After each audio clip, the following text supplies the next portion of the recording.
ईश्वर जी की जय हो। परमपिता परमात्मा सारी सृष्टि के रचनहार कुल मालिक असंख्य ब्रह्मांडों के स्वामी जगत गुरु तीनों लोकों में प्रवेश करके सबका धारण पोषण करने वाले राजाधीराज आत्माधार नाथों के नाथ देवों के देव महादेव सर्वेश्वर महेश्वर मृत्युंजय अजरो अमर आदि अनादि सनातनी प्रभु जगत पिता जगदीश्वर श्री श्री 1008 की उपाधि के वास्तविक अधिकारी अकाल मूर्त सौद स्वरूपी राम वासुदेव सर्वगतम ब्रह्म परम पूज्य प्रथम पूज्य परम संत परम पुरुष परम धनी परम दयालु सत्य कबीर हक्का कबीर अल्लाहु कबीर अल्लाहु अकबर बाखबर अल्लाह ताला जगत के तारणहार जगत के मुक्तिदाता जगत के जगन्नाथ हारे के सहारे हिंदुओं के राम मुसलमानों के अल्लाह सिखों के वायुगुरु ईसाइयों के मसीह दया के सागर दयानिधि करुणा के सागर करुणानिधि स्वयंभू परिभू संकट मोचन कष्ट हरण मंगल करण दुख भंजन अविगत कबीर निर्विकार निर्विषम परमात्मा अलय अलेख सतगुरु आदि अनादि सतगुरु असली मर्यादा पुरुषोत्तम असली राम असली कृष्ण असली घनश्याम असली मुरारी राजाओं के राजा महाराजाओं के महाराजा शहंशाहों के शहंशाह सम्राटों के सम्राट भगवानों के भगवान अल्लाहों के अल्लाह प्रभुओं के प्रभु मसीहाओं के मसीह सच्चे वाहिगुरु बाबाओं के बाबा पीरों के पीर सेठों के सेठ जगत सेठ सावड़सा सेठ सर्वगुण संपन्न अनंत कोटि कलाओं के स्वामी अनंत कोटि ब्रह्मांडों के नायक योगियों में महायोगी ध्यानियों में महाध्यानी सिद्धों में परम सिद्ध ज्ञानियों में तत्व ज्ञानी ब्रह्म ज्ञानी महाज्ञानी परम ज्ञानी सर्वश्रेष्ठ ज्ञानी विज्ञानी युवा कबीर समर्थ कबीर असमवात अमित ओजा सच्चे रहनुमा करीम अल्लाह सुभान अल्लाह दुनिया के अंतिम पैगंबर 8 सितंबर 1951 से गांव धनाना जिला सोनीपत हरियाणा भारतवर्ष की पावन भूमि पे प्रकट रियल कल्कि भगवान श्री नारायण साकार हरि श्री बाबा साहेब नूर अनंत परमात्मा सच्चे दरवेश सच्चे बाखबर संत शिरोमणि सतगुरु रामपाल जी परमेश्वर जी के चरण कमल में आप और हम सभी भाई बहनों का अनंत कोटि दंडवत प्रणाम। सत्साई भाई और बहनों, बहुत बड़ी दया बहुत बड़ी मेहर पूज्य गुरुदेव भगवान की परमेश्वर रामपाल जी की जिनके शुभ आशीर्वाद से विशेष आशीर्वाद से उनके सत्संगों के ऊपर बन चुकी पवित्र आध्यात्मिक पुस्तक कबीर बड़ा या कृष्ण के ऊपर वीडियो बनाने की श्रृंखला जारी है। इसी श्रृंखला में आज हमारा ये 9वें नंबर का वीडियो है और इस पवित्र पुस्तक कबीर बड़ा या कृष्ण के ऊपर बन चुके प्रत्येक वीडियो में हमें अध्यात्म को लेकर भक्ति मार्ग को लेकर भक्ति और भगवान को लेकर विशेष जानकारियाँ प्राप्त हुई है। जिन जानकारियों की प्राप्ति के लिए जिस परमेश्वर की प्राप्ति के लिए जिस परमेश्वर की खोज में हम आत्माएं युगों युगों से भटक रही थी, अब कहीं जाकर सदियों बाद हमारी वो तड़फ हमारी वो कशक हमारी वो प्यास पूरी हुई है। यानी साक्षात सर्वसृष्टि रचनहार कबीर परमेश्वर जी ने सतगुरु रामपाल जी के रूप में धरती पर प्रकट होकर आज हमें वो सृष्टि का अमृत ज्ञान दिया है, तत्व ज्ञान दिया है, सर्व धर्मशास्त्रों का निष्कर्ष निकालकर अपने पवित्र सदग्रंथों में और अपने परवचनों में डाल दिया है। तो भाई और बहनों, ये जो पवित्र पुस्तक कबीर बड़ा या कृष्ण है, ये सर्व धर्मशास्त्रों के सर्व ज्ञान से प्रमाणित है। विशेषकर हिंदू धर्म के 4 वेद पवित्र गीता जी और 18 पुराण। हिंदू धर्म में यदि कोई आत्मा वास्तव में परमात्मा की प्राप्ति चाहती है, अपनी आत्मा का कल्याण करवाना चाहती है, तो ये पवित्र पुस्तक उस भगत आत्मा के लिए किसी वरदान से कम नहीं है। तो भाई और बहनों, अभी तक जितने भी वीडियो बन चुके हैं आप जिन्हें प्रत्येक वीडियो को अवश्य देखना चाहिए, वरना जो विशेष मुद्दा इस पवित्र पुस्तक को लेकर चला हुआ है जनता की अदालत में, ये आपको समझ में नहीं आएगा। और जनता की अदालत में जज कौन है? खुद जनता ही जज है, क्योंकि वर्तमान में जनता शिक्षित है, सर्वधर्मशास्त्रों से परिचित है। अपनी आंखों देखकर शिक्षित जनता निर्णय कर सकती है कि हमारे पवित्र सदग्रंथों में क्या लिखा हुआ है और हमारे ही धर्मगुरु इन्हीं सदग्रंथों के विपरीत हमें क्या ज्ञान बता रहे हैं। तो मामला चल रहा है अध्यात्म को लेकर, कबीर बड़ा या कृष्ण को लेकर जनता की अदालत में। और जनता की अदालत में श्री कृष्ण जी की तरफ से उनके वकील हैं सर्व हिंदू धर्मगुरु आचार्य शंकराचार्य, और कबीर परमेश्वर जी की तरफ से उनके जज हैं सतगुरु रामपाल जी। यानी कबीर परमात्मा स्वयं ही अपने जज हैं, वर्तमान में सतगुरु रामपाल जी के रूप में धरती पर प्रकट हैं। और बहुत तगड़ी बहस छिड़ी हुई है। श्री कृष्ण जी के वकील कहते हैं कि यदि हिंदू धर्मशास्त्रों के अनुसार कोई पूर्ण परमात्मा है तो श्री कृष्ण उर्फ विष्णु जी हैं, और हम इन्हीं की पूजा करते हैं, इन्हीं की भक्ति से मोक्ष होगा। और श्री कृष्ण उर्फ विष्णु जी ये अजरो अमर हैं, अविनाशी हैं, इनके कोई माता पिता नहीं हैं, ये अजरो अमर हैं, इनका जन्म और मृत्यु नहीं होती है। तो दूसरी तरफ कबीर परमेश्वर जी के वकील सतगुरु रामपाल जी ने उन्हीं हिंदू धर्मशास्त्रों को खोल खोल के दिखा दिखा के श्रीमद् भगवत गीता जी को, देवी पुराण को, अन्य पुराणों को खोल खोल के बता रहे हैं जनता की अदालत में कि देखिएगा ये श्री कृष्ण उर्फ विष्णु जी के वकील सर्व हिंदू धर्मगुरु सरेआम झूठ बोल रहे हैं। इन्हें अपने ही धर्म ग्रंथों का ज्ञान नहीं है। इन्हीं धर्मशास्त्रों में जिनका ये हवाला देकर श्री कृष्ण जी को पूर्ण परमात्मा घोषित करने का कुप्रयास कर रहे हैं, इन्हीं धर्मशास्त्रों में श्री कृष्ण उर्फ विष्णु जी खुद अपनी जन्म और मृत्यु स्वीकार कर रहे हैं। इनकी माँ देवी दुर्गा है और इनका पिता काल ब्रह्म है, और ये अजरो अमर अविनाशी नहीं है, ये नाशवान परमात्मा है। तीनों देवता ब्रह्मा विष्णु महेश, देवी दुर्गा इनकी माँ है, काल ब्रह्म इनका पिता है, और ये तीनों देवता जन्मते और मरते हैं। सतगुरु रामपाल जी ने जनता की अदालत में धर्मशास्त्रों को दिखाकर बिल्कुल क्लियर कर दिया। उसके बाद में सतगुरु रामपाल जी अब उसी जनता की अदालत में, जैसा कि श्री कृष्ण जी के वकीलों का दावा है कि पवित्र गीता जी का ज्ञान महाभारत के युद्ध के दौरान कुरुक्षेत्र के मैदान में श्री कृष्ण जी के द्वारा श्री अर्जुन जी को दिया गया था, लेकिन सतगुरु रामपाल जी ने हिंदू धर्मगुरुओं के अर्थात श्री कृष्ण उर्फ विष्णु जी के वकीलों का ये दावा भी फैल कर दिया। और कबीर परमेश्वर जी के वकील सतगुरु रामपाल जी ने पवित्र गीता जी को ही दिखाकर, अन्य शास्त्रों को दिखाकर ये क्लियर कर दिया है कि गीता जी का ज्ञान श्री कृष्ण जी ने नहीं बोला, श्री कृष्ण जी के शरीर में प्रवेश करके इस काल ब्रह्म ने बोला। श्री कृष्ण जी का केवल शरीर दिखाई दे रहा था, उस शरीर में भूत की तरह, प्रेत की तरह प्रवेश करके इस काल ब्रह्म ने गीता जी का ज्ञान बोला युद्ध करवाने के लिए, अन्यथा श्री कृष्ण जी तो युद्ध के पक्ष में नहीं थे। अब भाइयों और बहनों, सदियों से जहां हमारे तत्व ज्ञानहीन धर्मगुरुओं ने हमें एक ही बात पर बार बार ये कहकर आधारित कर रखा है, झूठ को सत्य साबित कर रखा है कि गीता जी का ज्ञान श्री कृष्ण जी ने बोला है।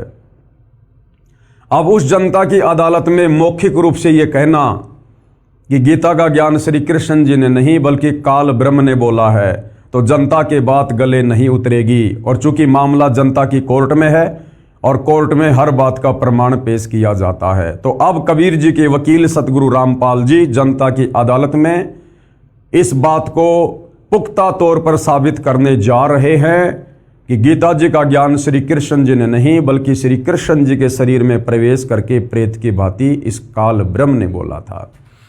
पवित्र पुस्तक कबीर बड़ा या कृष्ण, और आज का टॉपिक है गीता का ज्ञान श्री कृष्ण में प्रवेश करके काल ब्रह्म ने कहा। कबीर जी का वकील यानी कबीर जी के वकील सतगुरु रामपाल जी क्या कह रहे हैं?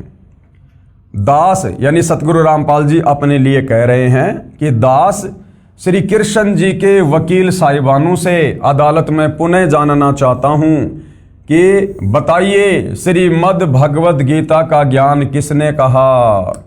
कबीर जी के वकील भरी अदालत में जनता के सामने और हिंदू धर्मगुरुओं से जो श्री कृष्ण जी की तरफ से उनको परमात्मा कह के वकालत कर रहे हैं, उन्हीं से जानना चाह रहे हैं कि श्रीमद् भगवत गीता का ज्ञान किसने कहा। तो श्री कृष्ण जी के वकीलों का क्या कहना है। कृष्ण जी के वकील अर्थात हिंदू धर्मगुरु क्या कह रहे हैं, इस बात को तो बच्चा भी जानता है कि श्रीमद् भगवत गीता का ज्ञान श्री कृष्ण जी ने अर्जुन को बताया। अब कबीर जी के वकील क्या कह रहे हैं। कबीर जी के वकील, लगता है कि श्री कृष्ण जी के वकील साहिबानों को अपने ही सदग्रंथों का ज्ञान नहीं है, यानी हिंद धर्म गुरुओं को अपने ही धर्म ग्रंथों का ज्ञान नहीं है, इसलिए सब उआबाई बोल रहे हैं, स्वयं भी भ्रमित हैं तथा अदालत को भी भ्रमित करना चाहते हैं। और आगे क्या बताया, श्री कृष्ण जी के वकीलों को कबीर जी के वकील सतगुरु रामपाल जी ने दास प्रमाणों सहित पेश करता है सदग्रंथों की सच्चाई जो इस प्रकार है। भाइयों और बहनों, हिंदू धर्म के ऊपर बहुत बड़ा महा उपकार सतगुरु रामपाल जी कर रहे हैं। यदि आपने ध्यान पूर्वक रुचि लेकर निष्पक्ष होकर इस पवित्र पुस्तक को पढ़ लिया तो अपने ही सदग्रंथों में छिपी गूढ़ सच्चाई जो हमारे नादान धर्मगुरु तत्व ज्ञान के अभाव से हमें सदियों से नहीं बता पाए, हमें मोक्ष से वंचित रखा, हमारे पूर्वज बेचारे उनके कहे अनुसार शास्त्र विरुद्ध भक्ति साधना करके आज वो प्रेत योनियों में धक्के खा रहे हैं और हम भी उन्हीं की राह पर चल रहे थे। लेकिन भला हुआ परमेश्वर रामपाल जी का, जिन्होंने समय पे आकर हमारा हाथ पकड़ लिया और हमें शास्त्र अनुकूल साधना प्रदान कर दी। तो क्या कह रहे हैं सतगुरु रामपाल जी, ध्यान से देखिएगा भाई और बहनों एक एक पॉइंट को। श्रीमद् भगवत गीता का ज्ञान श्री कृष्ण जी ने नहीं कहा, उनके शरीर के अंदर प्रेतवत यानी भूत की तरह प्रवेश करके काल ब्रह्म कौन है, ये दुर्गा का पति, ब्रह्मा विष्णु महेश का पिता, इसको ज्योति निरंजन भी कहते हैं, इसने बोला है। क्यों बोला है, क्योंकि इसको श्राप लगा हुआ है 1 लाख मानव शरीरधारी आत्माओं के सूक्ष्म शरीर से निकली वासना को खाने का, इसलिए इसकी मजबूरी है, इसको प्रतिदिन 1 लाख चाहिए। तो किसी भी तरह से किसी भी कुप्रेरणा करके प्रवेश करके ये अपने भोजन की व्यवस्था करता ही करता है। अब सतगुरु रामपाल जी अर्थात कबीर जी के वकील इस बात का हमें पुख्ता प्रमाण दिखा रहे हैं। प्रमाण, इस बात का प्रमाण कहाँ है कि श्रीमद् भगवत गीता का ज्ञान श्री कृष्ण जी में प्रेत की भांति प्रवेश करके काल ब्रह्म ज्योति निरंजन ने बोला है। हिंदू धर्म ग्रंथ से ही दिखा रहे हैं। महाभारत ग्रंथ में लिखा है कि महाभारत के युद्ध के बाद युधिष्ठिर जी को राजगद्दी पर बैठाकर श्री कृष्ण जी ने द्वारका जाने की तैयारी की, तो अर्जुन ने कहा कि आप एक सत्संग करके जाना, क्योंकि श्री कृष्ण जी 5 पांडवों के गुरु जी थे, धार्मिक गुरु जी। तो महाभारत के युद्ध के बाद युधिष्ठिर को राजगद्दी पर बैठाकर और श्री कृष्ण जी ने कहा कि भैया अब मैं द्वारिका जाऊंगा। तो उसी समय अर्जुन ने कहा कि भगवान द्वारिका जाने से पहले एक बार आप मुझे वो गीता जी का ज्ञान फिर से सुना दो, जो गीता जी का ज्ञान आपने युद्ध के दौरान बताया था, लेकिन बुद्धि दोष के कारण मैं भूल चुका हूं, मुझे याद नहीं है। आप एक छोटा सा सत्संग करके जाओ, आप एक सत्संग करके जाना, मेरे को गीता वाला ज्ञान फिर से बताना जो आप जी ने युद्ध के समय बताया था, मैं भूल गया हूं। श्री कृष्ण जी ने कहा कि अर्जुन तू बड़ा बुद्धिहीन है। अब देखना भाइयों और बहनों, समझ में आएगा कि गीता जी का ज्ञान युद्ध के समय श्री कृष्ण जी ने बोला था या श्री कृष्ण जी में प्रवेश करके काल बोल रहा है। जब अर्जुन ने प्रार्थना की श्री कृष्ण जी से कि भगवान मैं वो ज्ञान भूल गया हूँ, मुझे कुछ याद नहीं रहा, अब आप एक बार फिर से वो सत्संग कर दो, गीता जी का निर्मल ज्ञान बता दो। तो खुद श्री कृष्ण जी क्या कह रहे हैं कि अर्जुन तू तो बड़ा बुद्धिहीन है, तूने ऐसे निर्मल ज्ञान को याद क्यों नहीं रखा। और फिर श्री कृष्ण जी कह रहे हैं कि अर्जुन अब मुझे भी वो ज्ञान याद नहीं है, मैं अब तुझे ज्यों का त्यों नहीं बता सकता। उस समय तो मैं योग युगत होकर तुझे ज्ञान बता रहा था। अरे भाई, जब युद्ध के समय ऐसे भयंकर शोर शराबे में अगर श्री कृष्ण जी योग युगत होकर गीता जी का ज्ञान बता सकते हैं, तो इस समय तो महल में हैं, वहां तो वैसे ही शांति है। और जो व्यक्ति युद्ध के समय योग युगत हो सकता है, वहां शांति से बैठकर योग युगत होना कौन सी बड़ी बात है। लेकिन श्री कृष्ण जी अटपट कर रहे हैं और कह रहे कि अब मुझे भी याद नहीं है। अगर उन्होंने बोला होता तो उनको याद होता। इससे स्पष्ट हुआ कि गीता जी का ज्ञान महाभारत के युद्ध के समय श्री कृष्ण जी ने नहीं, बल्कि कृष्ण जी के शरीर में प्रवेश करके इस काल ब्रह्म ने बोला था। क्या कह रहे हैं अर्जुन से श्री कृष्ण जी? अर्जुन बोला मैं भूल गया हूं। श्री कृष्ण जी ने कहा कि अर्जुन तू बड़ा बुद्धिहीन है, श्रद्धाहीन है। अरे तूने उस निर्मल गीता ज्ञान को क्यों भुला दिया है, और अब मुझे भी याद नहीं। फिर श्री कृष्ण जी ने अपने स्तर की गीता का ज्ञान बताया जिसमें श्रीमद् भगवद गीता वाला एक भी शब्द नहीं है। उदाहरण के लिए पेश है संक्षिप्त महाभारत द्वितीय खंड, इसके अध्याय अश्वमेधिक पर्व के पेज नंबर 800 और 802 की फोटोकॉपी। यानी जनता की अदालत में सतगुरु रामपाल जी सबूतों के साथ में अपनी बात को दृढ़ता के साथ रख रहे हैं। ये हिंदुओं का धर्म ग्रंथ है महाभारत, संक्षिप्त महाभारत, पेज नंबर 800 है। और देखिएगा, अर्जुन का श्री कृष्ण जी से गीता का विषय पूछना और श्री कृष्ण जी का अर्जुन से सिद्ध महर्षि और कश्यप का संवाद।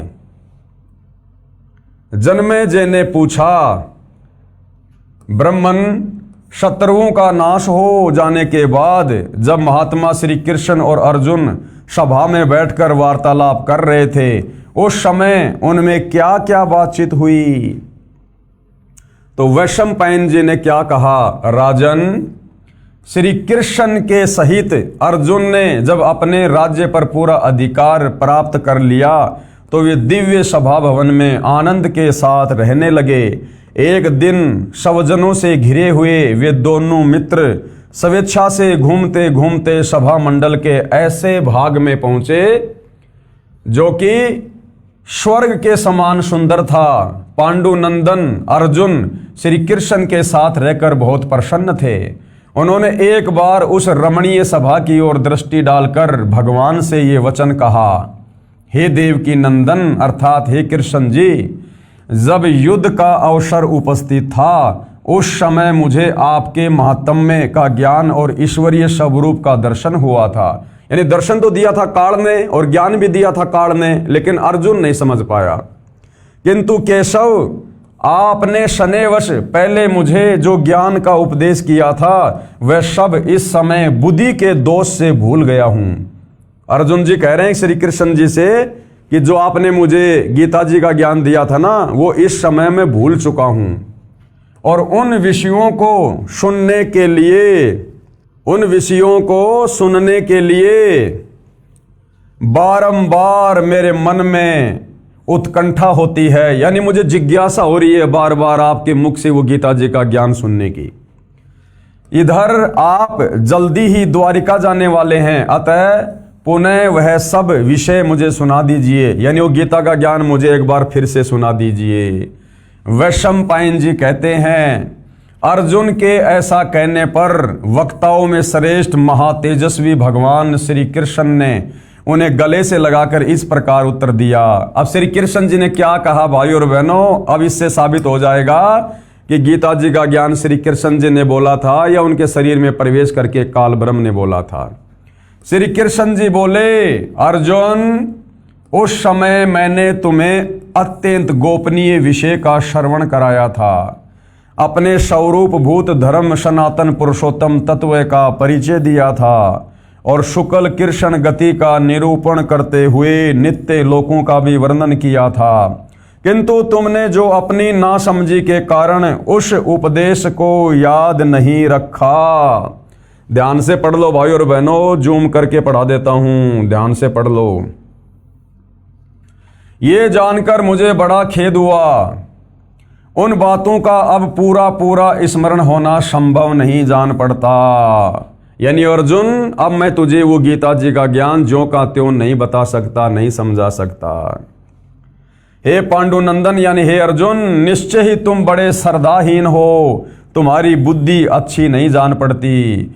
अब मेरे लिए उस उपदेश को, यानी जो ज्ञान मैंने तुझे महाभारत के युद्ध में दिया था, अब मेरे लिए उस उपदेश को ज्यों का त्यों दोहरा देना कठिन है, क्योंकि उस समय योग युगत होकर मैंने परमात्म तत्व का वर्णन किया था। अरे भैया, जब युद्ध के समय योग युगत हो सकते हो, समाधि लगा सकते हो, तो अब तो महल में बैठे हो, अब समाधि लगाने में, योग युगत होने में भला क्या कठिनाई हो सकती है। तो इससे स्पष्ट हुआ भाई और बहनों, गीता जी का ज्ञान महाभारत के युद्ध के दौरान श्री कृष्ण जी ने नहीं, बल्कि श्री कृष्ण जी के शरीर में प्रवेश करके काल ब्रह्म ने बोला था। अगर श्री कृष्ण जी ने बोला होता तो अपने द्वारा बताए गए ज्ञान को आप उस वक्ता से कभी भी सुन सकते हैं। अगर श्री कृष्ण जी ने ज्ञान दिया होता, अपने होशो हवास में दिया होता, तो कभी भी आप उनसे पूछ सकते हो, वो बता देंगे कि मैंने उस समय क्या बात बोली थी। लेकिन यहां श्री कृष्ण जी क्या कह रहे हैं, उस समय तो मैंने योग युगत होकर वो ज्ञान बताया था, अर्थात अपनी बात को ऊपर रख रहे हैं। तो भाई और बहनों, इससे स्पष्ट हो गया कि गीता जी का ज्ञान श्री कृष्ण जी ने नहीं, अगर श्री कृष्ण जी ने बोला होता तो अब बताने में उन्हें कोई दिक्कत नहीं होनी चाहिए थी। अब श्री कृष्ण जी कह रहे हैं, अब उस विषय का ज्ञान कराने के लिए मैं एक प्राचीन इतिहास का वर्णन करता हूं।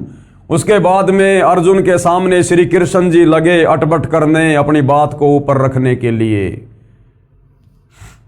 आगे देखिएगा, इससे तुम्हें श्रेष्ठ एवं स्थिर बुद्धि प्राप्त होगी, जिसके द्वारा तुम परम उत्तम गति को पा जाओगे। एक दिन की बात है। अब श्री अर्जुन को श्री कृष्ण जी क्या कथा सुना रहे हैं। एक दिन की बात है, एक दुर्दश ब्राह्मण ब्रह्मलोक से उतरकर मेरे यहाँ आए। मैंने उनकी विधिवत पूजा की और मोक्ष धर्म के विषय में प्रश्न किया। मेरे प्रश्न का उन्होंने बड़े अच्छे ढंग से उत्तर दिया, वही मैं तुम्हें बतला रहा हूं। कोई अन्यथा विचार न करके इसे ध्यान देकर सुनो। अर्थात श्री कृष्ण जी को स्वयं मोक्ष विषय की जानकारी नहीं है, तभी तो कह रहे हैं कि मेरे पास एक बार ब्रह्मलोक से एक दुर्दश नाम के ब्राह्मण आए और मैंने उनसे मोक्ष के विषय में पूछा, सवाल किया, और उन्होंने मुझे जैसा मोक्ष के विषय में बताया, मुक्ति के विषय में बताया, वो ज्ञान मैं तुम्हें बताता हूं। अर्थात श्री कृष्ण जी के पास स्वयं कोई मुक्ति का ज्ञान नहीं, कोई मोक्ष का ज्ञान नहीं। उस ब्राह्मण की कथा और अर्जुन को सुना रहे हैं, वो गीता जी वाला ज्ञान ना सुनाकर। उस ब्राह्मण ने कहा, हे मधुसूदन, तुमने सब प्राणियों पर कृपया करके उनके मोह का नाश करने के लिए जो ये मोक्ष धर्म से संबंध रखने वाला प्रश्न किया है, उसका मैं यथावत उत्तर दे रहा हूं। सावधान होकर मेरी बात सुनो। प्राचीन समय में कश्यप नाम के एक धर्मात्मा और तपस्वी ब्राह्मण किसी सिद्ध महर्षि के पास गए, जो धर्म के विषय में शास्त्र के संपूर्ण रहस्यों को जानने वाले, भूत और भविष्य ज्ञान विज्ञान में प्रवीण, लोक तत्व के ज्ञान में कुशल, सुख दुख के रहस्यों को समझने वाले, जन्म मृत्यु के तत्वज्ञ, पाप पुण्य के ज्ञाता और ऊंच नीच प्राणियों को कर्मानुसार प्राप्त होने वाली गति के प्रत्यक्ष दृष्टा थे। वे मुक्त की भांति विचरण करने वाले, सिद्ध, शांति चित, जितेंद्रिय, ब्रह्म तेज से दैदीप्तियमान, सर्वत्र जा सकने वाले और अंतर्ध्यान होने की विद्या को जानने वाले थे। अदृश्य रहने वाले चक्रधारी सिद्धों के साथ विचरते, बातचीत करते और उन्हीं के साथ एकांत में बैठते थे। जैसे वायु कहीं आसक्त न होकर सर्वत्र प्रभावित होती है, उसी प्रकार वे स्वच्छंदता पूर्वक अनासक्त भाव से सर्वत्र विचरा करते थे। महर्षि कश्यप उनकी उपर्युक्त महिमा सुनकर ही उनके पास गए थे। निकट जाकर उन मेधावी, तपस्वी, धर्माभिलाषी और एकाग्रचित्त महर्षि ने न्यायानुसार उन सिद्ध महात्मा के चरणों में प्रणाम किया। वे ब्राह्मणों में श्रेष्ठ और बड़े अद्भुत संत थे। उनमें सब प्रकार की योग्यता थी। वे शास्त्र के ज्ञाता और सच्चरित्र थे। उनका दर्शन करके कश्यप को बड़ा विस्मय हुआ। वे उन्हें गुरु मानकर उनकी सेवा में लग गए और अपनी विशेष शुश्रूषा, गुरु भक्ति तथा श्रद्धा भाव के द्वारा उन्होंने उन सिद्ध महात्मा को संतुष्ट कर लिया। हे जनार्दन, अपने शिष्य कश्यप के ऊपर प्रसन्न होकर उन सिद्ध महर्षि ने परासिद्धि के संबंध में विचार करके जो उपदेश किया उसे मैं बताता हूं, ध्यान पूर्वक सुनो। सिद्ध ने कहा, तात कश्यप, मनुष्य नाना प्रकार के शुभ कर्मों का अनुष्ठान करके केवल पुण्य के संयोग से इस लोक में उत्तम फल और देवलोक में स्थान प्राप्त करते हैं। जीव को कहीं भी अत्यंत सुख नहीं मिलता, किसी भी लोक में वह सदा नहीं रहने पाता। तपस्या आदि के द्वारा कितने कष्ट सहकर बड़े से बड़े स्थान को क्यों न प्राप्त किया जाए। यानी यहाँ पर मनुष्य जन्म में कोई तप कर ले, चाहे कोई जप कर ले, वो 21 ब्रह्मांड में किसी भी लोक में परमानेंट नहीं रह सकता। स्वर्ग में जाएगा तो भी वापस आएगा जन्म मरण में, महास्वर्ग में जाएगा तो भी वापस जन्म मरण में, लक 84 में आएगा। वहाँ से भी बार बार नीचे आना ही पड़ता है। मैंने काम क्रोध से युक्त और तृष्णा से मोहित होकर अनेकों बार पाप किए हैं और उनके फल स्वरूप घोर कष्ट देने वाली अशुभ गतियों को भोगा है। यानी गधा कुत्ता सुअर बना हूं, बार बार जन्म और बार बार मृत्यु का कलेश उठाया है। इस तरह के पदार्थ भोजन किए और अनेकों स्तनों का दूध पिया। यानी कभी मैं कुत्ता बना तो मैंने कुतिया का दूध पिया, कभी मैं सुअर की योनि में गया तो मैंने सुअरी के स्तनों का दूध पिया। यानी लक 84 भोगी मैंने। बहुत से पिता और भांति भांति की माताएं देखी हैं। यानी जिसके गर्भ में गया वो ही माँ बन गई। कुतिया के गर्भ में गया तो उसकी माता कुतिया बन गई, गधी के गर्भ में गए तो उसकी माता गधी बन गई। विचित्र विचित्र सुख दुखों का अनुभव किया। यानी नरक में गया, स्वर्ग में गया। कितनी बार मुझसे प्रियजनों का वियोग और अप्रिय मनुष्यों का संयोग हुआ और जिस धन को मैंने बहुत कष्ट सहकर कमाया था वह मेरे देखते देखते नष्ट हो गया है। राजा और स्वजनों की ओर से मुझे कई बार बड़े बड़े कष्ट और अपमान उठाने पड़े हैं।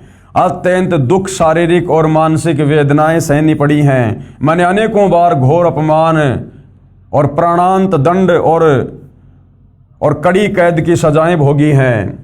नरक में पड़कर यमलोक की यातनाएं सही हैं। इस लोक में जन्म लेकर बारंबार बुढ़ापा, रोग और राग द्वेष आदि द्वंद्व के दुखों का अनुभव किया है। इस प्रकार बारंबार कलेश उठाने से एक दिन मेरे मन में बड़ा संताप हुआ। यानी मैं बड़ा दुखी हुआ और मैंने दुखों से घबराकर परमात्मा की शरण ली तथा समस्त लोक व्यवहार का परित्याग कर दिया। इस तरह अनुभव के पश्चात मैंने इस मार्ग का आश्रय लिया है और अब परमात्मा की कृपा से मुझे ये उत्तम सिद्धि प्राप्त हुई है। अब मैं पुनः इस संसार में नहीं आऊँगा। किसने कह दिया भाई नहीं आएगा?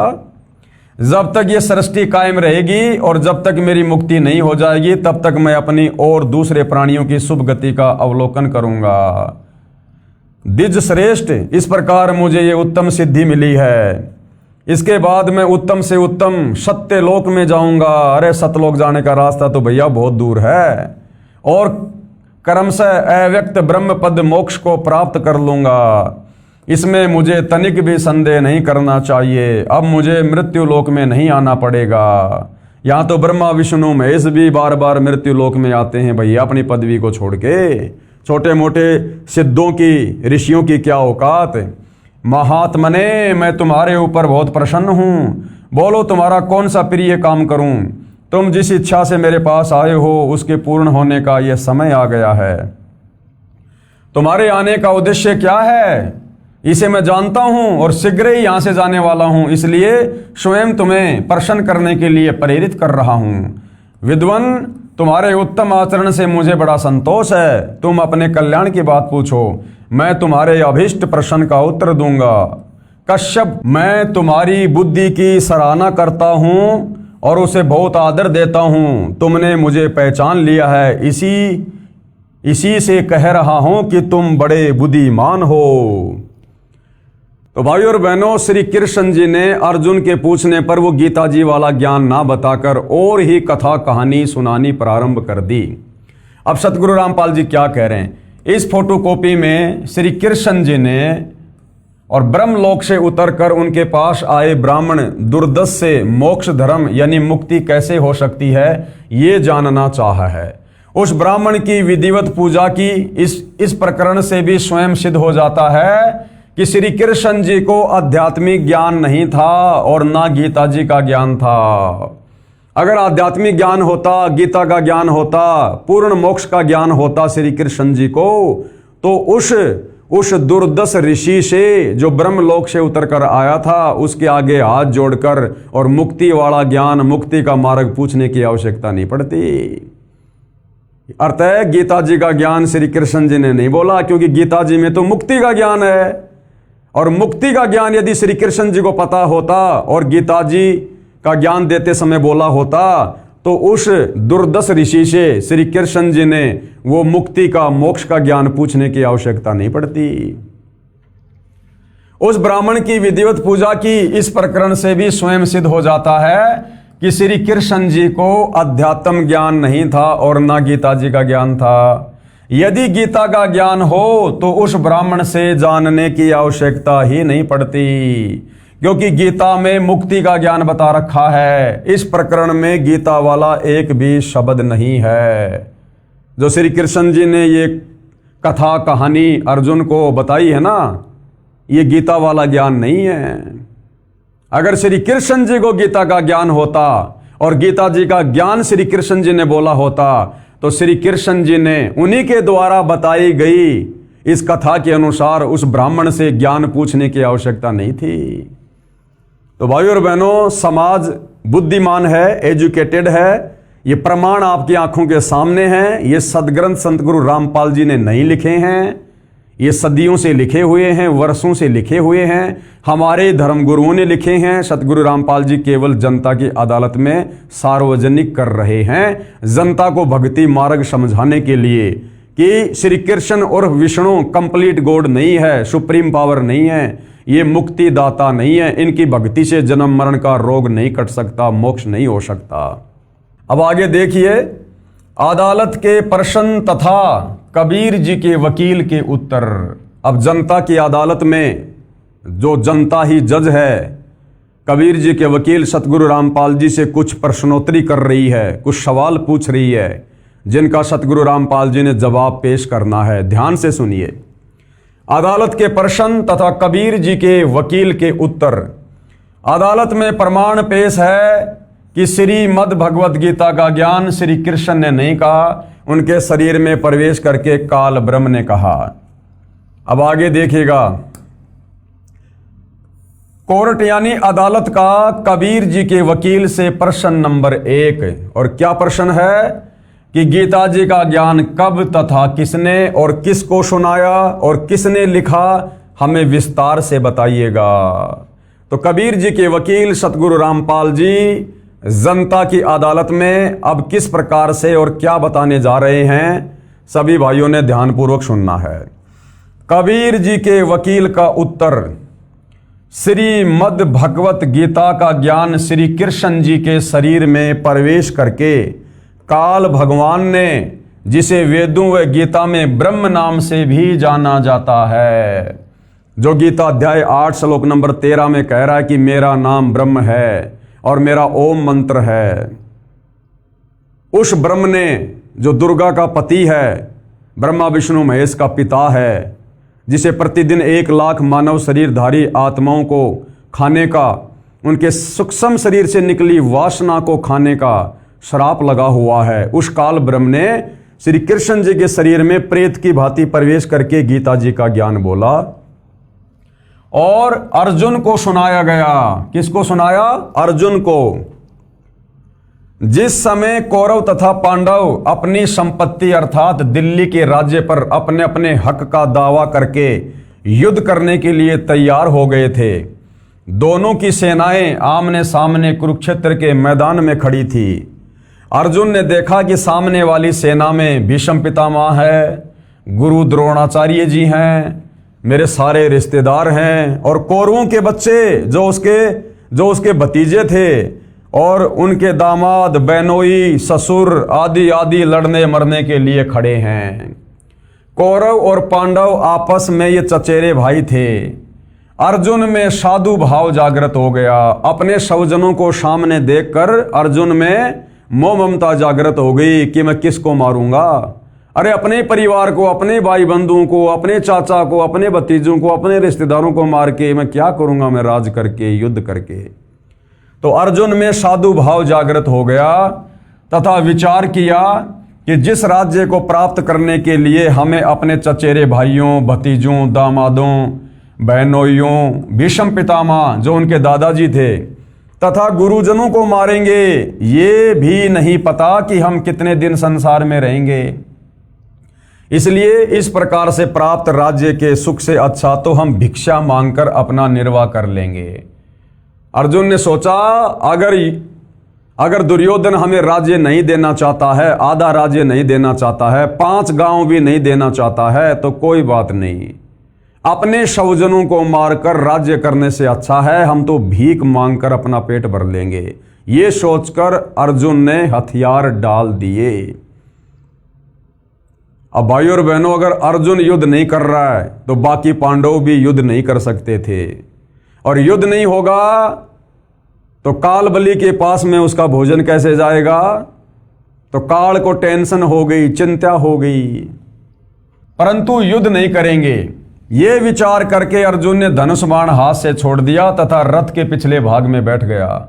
अर्जुन की ऐसी दशा देखकर श्री कृष्ण जी बोले, देख ले सामने किस योद्धा से आपने लड़ना है। अर्जुन ने उत्तर दिया कि हे कृष्ण, मैं किसी कीमत पर भी युद्ध नहीं करूंगा।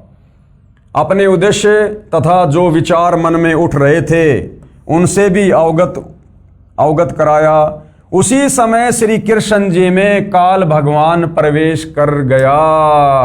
ध्यान से सुनो भाई और बहनों, उसी समय श्री कृष्ण जी में काल भगवान प्रवेश कर गया। अब काल बलि ने देखा कि अर्जुन ने तो हथियार डाल दिए, और अर्जुन अगर हथियार डाल चुका है तो फिर इसका मतलब अब युद्ध आगे नहीं बढ़ेगा, और युद्ध नहीं हुआ तो ये मरेंगे कैसे, सेना का विनाश कैसे होगा, मेरे भोजन का क्या होगा। तो उसी समय वो काल ब्रह्मा विष्णु महेश का पिता, दुर्गा का पति, श्री कृष्ण जी में प्रवेश कर जाता है। जैसे किसी भाई बहन में प्रेत या भूत प्रवेश कर जाता है, उसके बाद उस भाई या बहन को नहीं पता होता मैं क्या बोल रहा हूं, मैंने क्या क्या बोला। उसको तो बाद में लोग बताते हैं कि तूने ये बातें बोली थी। तो उसी समय युद्ध करवाने के लिए और श्री कृष्ण जी में प्रेत की भांति वो काल प्रवेश कर जाता है। जैसे प्रेत किसी अन्य व्यक्ति के शरीर में प्रवेश करके बोलता है, ऐसे ही काल ने श्री कृष्ण के शरीर में प्रवेश करके श्रीमद् भगवत गीता का ज्ञान युद्ध करने की प्रेरणा करने के लिए, तथा कलयुग में वेदों को जानने वाले व्यक्ति नहीं रहेंगे, इसलिए चारों वेदों का संक्षिप्त वर्णन व सारांश गीता ज्ञान रूप में 18 अध्यायों में 584 श्लोकों में सुनाया। श्रीमद् भगवत गीता में कुल 700 श्लोक हैं, जिनमें से 584 काल ब्रह्म ने श्री कृष्ण के शरीर में प्रवेश करके बोले थे, युद्ध करवाने के लिए, डराने धमकाने के लिए। शेष संजय धृतराष्ट्र संवाद के श्लोक हैं। श्री कृष्ण को तो पता ही नहीं था कि मैंने क्या बोला था गीता ज्ञान में, तभी तो अर्जुन से कह रहा था कि अर्जुन, अब उस ज्ञान को मैं भी ज्यों का त्यों तुझे नहीं सुना सकता। कुछ वर्षों के बाद वेद व्यास ऋषि ने इस अमृत ज्ञान को, यानी गीता जी के ज्ञान को संस्कृत भाषा में अर्थात देवनागरी लिपि में लिखा। बाद में अनुवादकों ने अपनी अपनी बुद्धि के अनुसार इस पवित्र ग्रंथ का हिंदी तथा अन्य भाषाओं में अनुवाद किया, जो वर्तमान में गीता प्रेस गोरखपुर यूपी से प्रकाशित किया जा रहा है, जो कुछ गलत और कुछ ठीक है, क्योंकि उन अनुवादकों ने अपने अपने हिसाब से जैसा उनको समझ में आया उस हिसाब से उन्होंने अनुवाद कर दिया। और गीता अनुवादकों ने किस प्रकार से बहुत सारी जगह अर्थों का अनर्थ कर रखा है, ये भी कबीर जी के वकील सतगुरु रामपाल जी ने आपको इसी पवित्र पुस्तक कबीर बढ़ाया कृष्ण में पहले दिखाया है। तो जो सवाल जनता की अदालत ने कबीर जी के वकील सतगुरु रामपाल जी से किया था कि गीता जी का ज्ञान किसने बोला और किसको सुनाया, वो सारा का सारा जवाब सतगुरु रामपाल जी ने पेश कर दिया। पेश है ढेर सारे प्रमाण कि गीता शास्त्र का ज्ञान काल ने कहा। अब जनता के सामने और बहुत सारे सबूत कबीर जी के वकील पेश करने जा रहे हैं। सर्वप्रथम गीता से ही प्रमाणित करता हूं। अब देखिएगा, प्रमाण नंबर 1, गीता अध्याय 11 में प्रमाण है कि जब गीता ज्ञानदाता ने अपना विराट रूप दिखा दिया तो उसको देखकर अर्जुन भयभीत हो गया, कांपने लगा। यहां पर यह बताना भी अनिवार्य है कि अर्जुन का साला था श्री कृष्ण। श्री कृष्ण जी कौन थे? ये अर्जुन का साला था, क्योंकि श्री कृष्ण जी की बहन सुभद्रा की शादी अर्जुन से हुई थी। तो रिश्ते में ये गुरु और शिष्य भी थे और रिश्ते में ये साला और जीजा भी थे। यहां पर यह बताना भी अनिवार्य है कि अर्जुन का साला था श्री कृष्ण, क्योंकि श्री कृष्ण की बहन सुभद्रा का विवाह अर्जुन से हुआ था। गीता ज्ञानदाता ने हिंदू समाज जिसे श्री कृष्ण उर्फ विष्णु मानता है, जिस समय अपना भयंकर विराट रूप दिखाया जो 1000 भुजाओं वाला था, तब अर्जुन ने पूछा कि हे देव, आप कौन हैं? गीता अध्याय 11 श्लोक 31 में, गीता अध्याय 11 श्लोक नंबर 31 में यह प्रमाण है कि जब अर्जुन को विराट रूप दिखाया गया श्री कृष्ण जी में प्रवेश करके इस काल ब्रह्म के द्वारा, तो अर्जुन को तो नहीं पता चला, क्योंकि उसे तो श्री कृष्ण दिखाई दे रहा था। और अर्जुन ने सोचा कि ये श्री कृष्ण जी का ही विराट रूप होगा, 1000 भुजा वाला, 1000 मुंह वाला, ऐसा विकराल, जिसको देखकर अर्जुन जैसा योद्धा डर गया, भयभीत हो गया। तो इसका प्रमाण कहां है? गीता अध्याय 11 श्लोक 31 में पेश है। गीता अध्याय 11 श्लोक 31 की फोटोकॉपी आपकी आंखों के सामने है, जनता की अदालत में दिखाई जा रही है। यह श्लोक भाई और बहनों आप जियों के सामने है और इसका हिंदी में अनुवाद हम यहां देखेंगे नीचे। मुझे बताइए कि आप उग्र रूप वाले कौन हैं? हे देवों में श्रेष्ठ, आपको नमस्कार। आप प्रसन्न होइए। आदि पुरुष, आपको मैं विशेष रूप से जानना चाहता हूं, क्योंकि मैं आपकी प्रवृत्ति को नहीं जानता। जब अर्जुन को श्री कृष्ण जी के शरीर में प्रेत की भांति प्रवेश करके इस काल ब्रह्म ने अपना विराट रूप दिखाया जो बहुत ही भयंकर और विकराल है, तो अर्जुन डर गया और अर्जुन क्या कहने लगा? मुझे बताइए कि आप ऐसे भयंकर रूप वाले कौन हैं? हे देवों में श्रेष्ठ, आपको नमस्कार। जब यही नहीं पता कि वो कौन है, वो क्या रूप है, और डरता हुआ अर्जुन कह रहा है कि हे देवों में श्रेष्ठ। डरता हुआ आदमी कुछ भी बोल सकता है। हे देवों में श्रेष्ठ, आपको नमस्कार। आप प्रसन्न होइए, यानी आप शांत हो जाओ, अपने विराट रूप को समेटो, मुझे डर लग रहा है। हे आदि पुरुष, आपको मैं विशेष रूप से जानना चाहता हूं। मैं जानना चाहता हूं कि आप कौन हो, कि आप कौन हो। अब बताओ।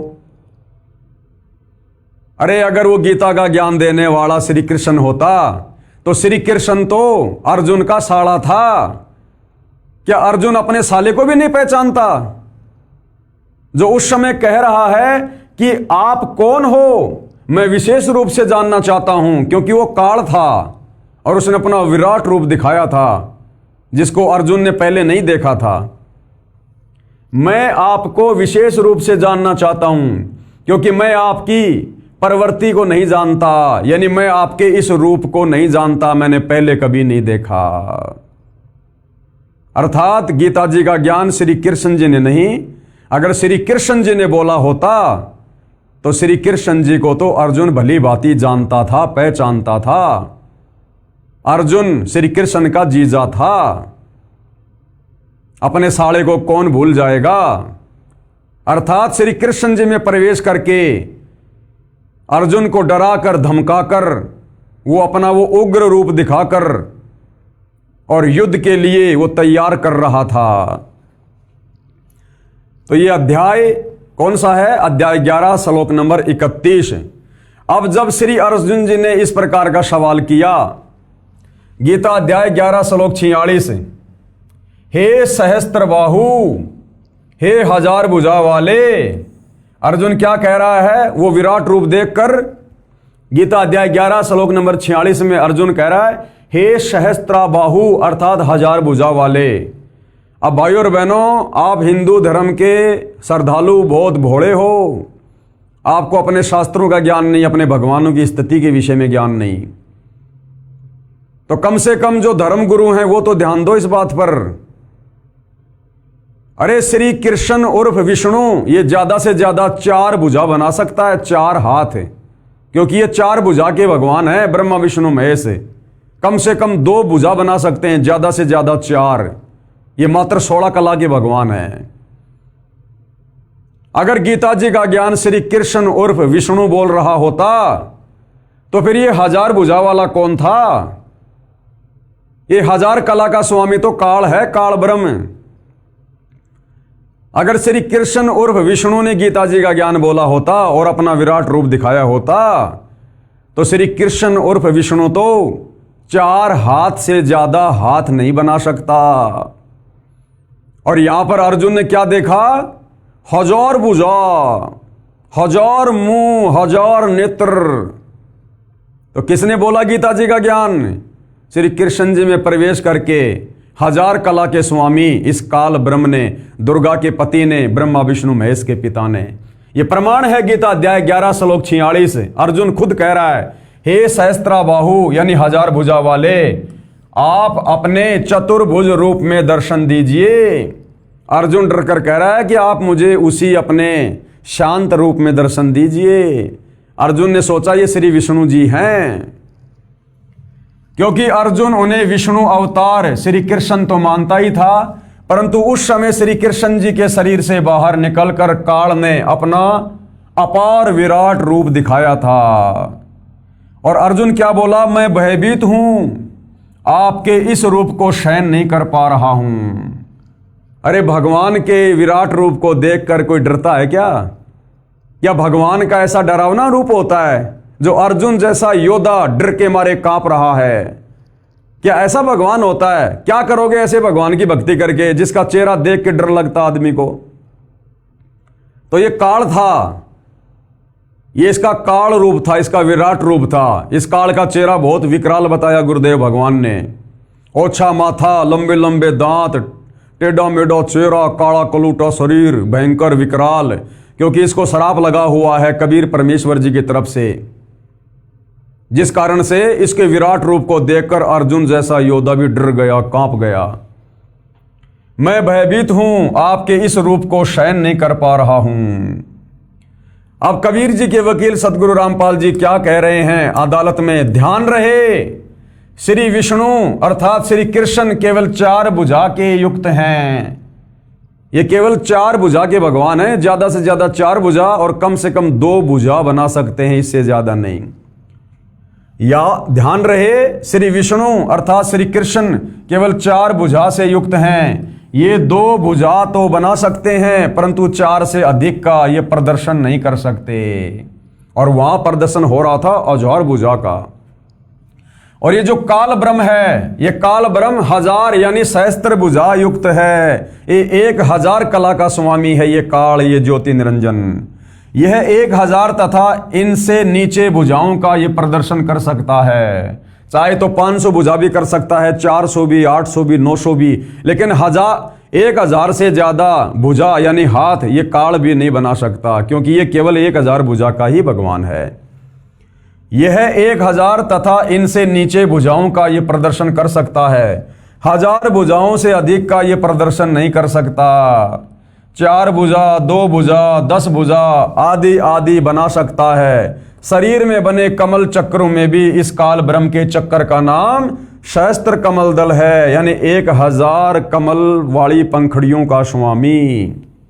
तो भाइयों और बहनों, सिद्ध हो जाता है कि महाभारत के समय कुरुक्षेत्र के मैदान में गीता जी का ज्ञान श्री कृष्ण जी ने नहीं, बल्कि श्री कृष्ण जी के शरीर में प्रेत की भांति प्रवेश करके इस 1000 भुजा के स्वामी, दुर्गा के पति, ब्रह्मा विष्णु महेश के पिता, काल निरंजन ज्योति निरंजन ने बोला था। देखिएगा इसका प्रमाण, ये पेश है गीता अध्याय 11 श्लोक 46 की फोटोकॉपी।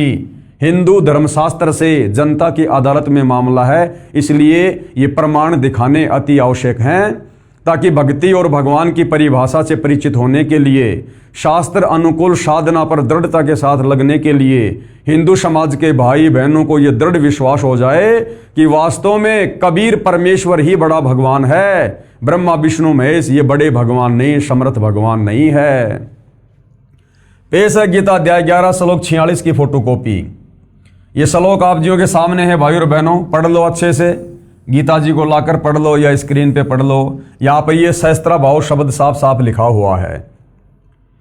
और देखिए अब अर्जुन क्या कह रहा है उस काल के विराट रूप को देखकर, मैं वैसे ही आपको मुकुट धारण किए हुए तथा गदा और शंख चक्र हाथ में लिए हुए देखना चाहता हूं कि भाई मुझे तो डर लग रहा है तेरा ये 1000 भुजा वाला विराट विकराल रूप देखकर।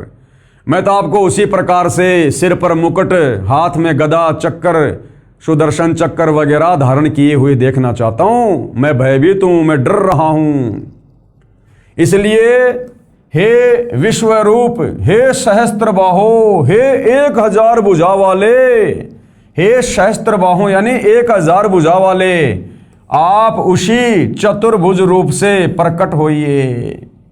तो 1000 भुजा वाला कौन? ये काल ब्रह्म श्री कृष्ण उर्फ विष्णु तो 1000 भुजा बना ही नहीं सकता, उसकी तो क्षमता ही नहीं है। वो तो कम से कम 2 और ज्यादा से ज्यादा 4 भुजा बना सकता है। तो गीता जी अध्याय 11 श्लोक नंबर 46 इस बात का प्रमाण है कि अर्जुन को जिस समय महाभारत के युद्ध में विराट रूप दिखाया गया था वो श्री कृष्ण जी ने नहीं दिखाया। वो श्री कृष्ण जी में प्रवेश करके अर्जुन को डरा धमकाकर युद्ध के लिए तैयार करने के लिए इस काल ब्रह्म ने दिखाया था। उसके बाद अर्जुन ने सोचा कि भैया मरना तो निश्चित है, अन्यथा ये इसका विराट रूप देखकर मैं वैसे ही मर जाऊंगा, इससे अच्छा तो मैं युद्ध ही कर लेता हूं। तो अर्जुन को युद्ध के लिए तैयार करना था, इसलिए इस काल ने श्री कृष्ण जी में प्रवेश करके अपना 1000 भुजा वाला विराट रूप दिखाया। विचारणीय विषय है कि क्या हम अपने साले से पूछेंगे कि हे महानुभाव बताइए आप कौन हैं? वो 1000 भुजा का विराट रूप देखकर अर्जुन अपने साले से पूछ रहा है कि हे महानुभाव बताइए आप कौन हैं? अगर श्री कृष्ण होता तो अर्जुन ये सवाल करता। अर्जुन तो श्री कृष्ण को अच्छे से जानता था, श्री कृष्ण जी तो अर्जुन के साले जी थे, तो कोई अपने साले को नहीं पहचानेगा। लेकिन वो जो विराट रूप दिखाया गया था वो काल ने दिखाया था, जिसको अर्जुन ने नहीं देखा था पहले। इसलिए अर्जुन डर कर कह रहा है कि आप मुझे उसी चतुर्भुज रूप में दर्शन दीजिए। हे महानुभाव आप 1000 भुजा वाले कौन हैं? अपनी गति से परिचित करवाइए। विचारणीय विषय है, यानी जनता की अदालत में जनता का ध्यान आकर्षित करते हुए सतगुरु रामपाल जी कह रहे हैं, कबीर जी के वकील, कि विचारणीय विषय है कि क्या हम अपने साले से पूछेंगे कि हे महानुभाव बताइए आप कौन हैं? एक समय एक व्यक्ति में प्रेत बोलने लगा। साथ बैठे व्यक्ति ने पूछा आप कौन बोल रहे हो? उत्तर मिला कि तेरा मामा बोल रहा हूं, मैं दुर्घटना में मरा था, क्या हम अपने भाई को नहीं जानते? ठीक इसी प्रकार श्री कृष्ण में काल बोल रहा, और दूसरा प्रमाण दिया है अब कबीर जी के वकील सतगुरु रामपाल जी ने जनता की अदालत में यह साबित करने के लिए कि श्रीमद् भगवद गीता का पवित्र ज्ञान कुरुक्षेत्र के मैदान में अर्जुन को श्री कृष्ण जी ने नहीं बल्कि श्री कृष्ण जी के शरीर में प्रेत की भांति प्रवेश करके काल ब्रह्म ने दिया है। श्री कृष्ण जी का तो केवल शरीर काम में लिया गया है। आगे देखिएगा प्रमाण नंबर 2, गीता अध्याय 11 श्लोक 21 में अर्जुन ने कहा कि आप तो देवताओं के समूह को खा रहे हैं, जो आपकी स्तुति हाथ जोड़कर भयभीत होकर कर रहे हैं। महर्षियों तथा सिद्धों के समुदाय आपसे अपने जीवन की रक्षार्थ मंगल कामना कर रहे हैं। अब क्या कहा अर्जुन ने गीता अध्याय 11 श्लोक नंबर 21 में कि हे सहस्त्राबाहु, आप तो इन बड़े बड़े ऋषि महात्मा सिद्धों को भी खा रहे हैं, क्योंकि ये काल है, सबको खाता है, किसी को नहीं छोड़ता, ये श्राप लगा हुआ है। तो अर्जुन कह रहा कि जो आपके ओम नाम का उच्चारण कर रहे हैं, आप ही की स्तुति कर रहे हैं, आप ही की भक्ति कर रहे हैं, आप ही की महिमा कर रहे हैं, आप तो उन अपने भक्तों को भी नहीं छोड़ रहे, आप तो उनको भी खा रहे हैं, तो आप कौन हैं? उसके बाद उसने क्या जवाब दिया कि मैं कौन हूं। गीता अध्याय 11 श्लोक 32 में गीता ज्ञान दाता ने बताया कि हे अर्जुन, मैं बड़ा हुआ काल हूं, अब परवर्त हुआ हूं, यानी अभी अभी प्रकट हुआ हूं, अर्थात श्री कृष्ण जी के शरीर में अब प्रवेश हुआ हूं। सर्व व्यक्तियों का नाश करूंगा, विपक्ष की सर्व सेना यानी जो कौरवों की सेना है उसका भी नाश करूंगा, तू युद्ध नहीं करेगा तो भी नष्ट हो जाएगी। तो भाइयों और बहनों, बिल्कुल क्लियर हो गया है अर्जुन के ऐसा पूछने पर, और श्री कृष्ण जी में प्रेत की भांति प्रवेश और अपना वो विराट रूप दिखा रहा काल ब्रह्म 1000 कला का स्वामी सहस्त्राबाहु क्या कह रहा है गीता अध्याय 11 श्लोक नंबर 32 में। आंख खोल के देख लीजिए श्री कृष्ण जी के वकील साहिबानों, आप कह रहे हो कि हम तो धर्मशास्त्रों के ज्ञाता हैं और गीता जी का ज्ञान श्री कृष्ण जी ने बोला है, बच्चा बच्चा जानता है।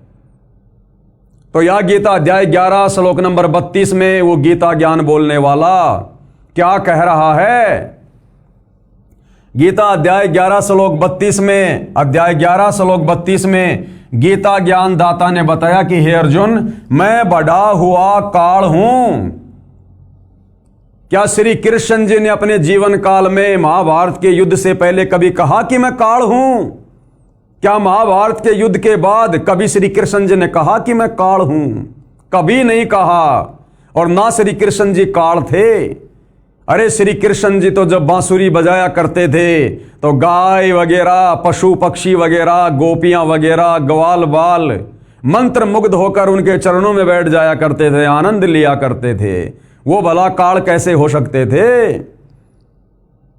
तो यहां पर यह कहना गीता अध्याय 11 श्लोक 32 में गीता ज्ञान दाता के द्वारा कि मैं बढ़ा हुआ काल हूं, काल, और अभी परवर्त हुआ हूं, यानी अभी अभी श्री कृष्ण जी के शरीर में प्रवेश करके मैं तुझे अपना विराट रूप दिखा रहा हूं।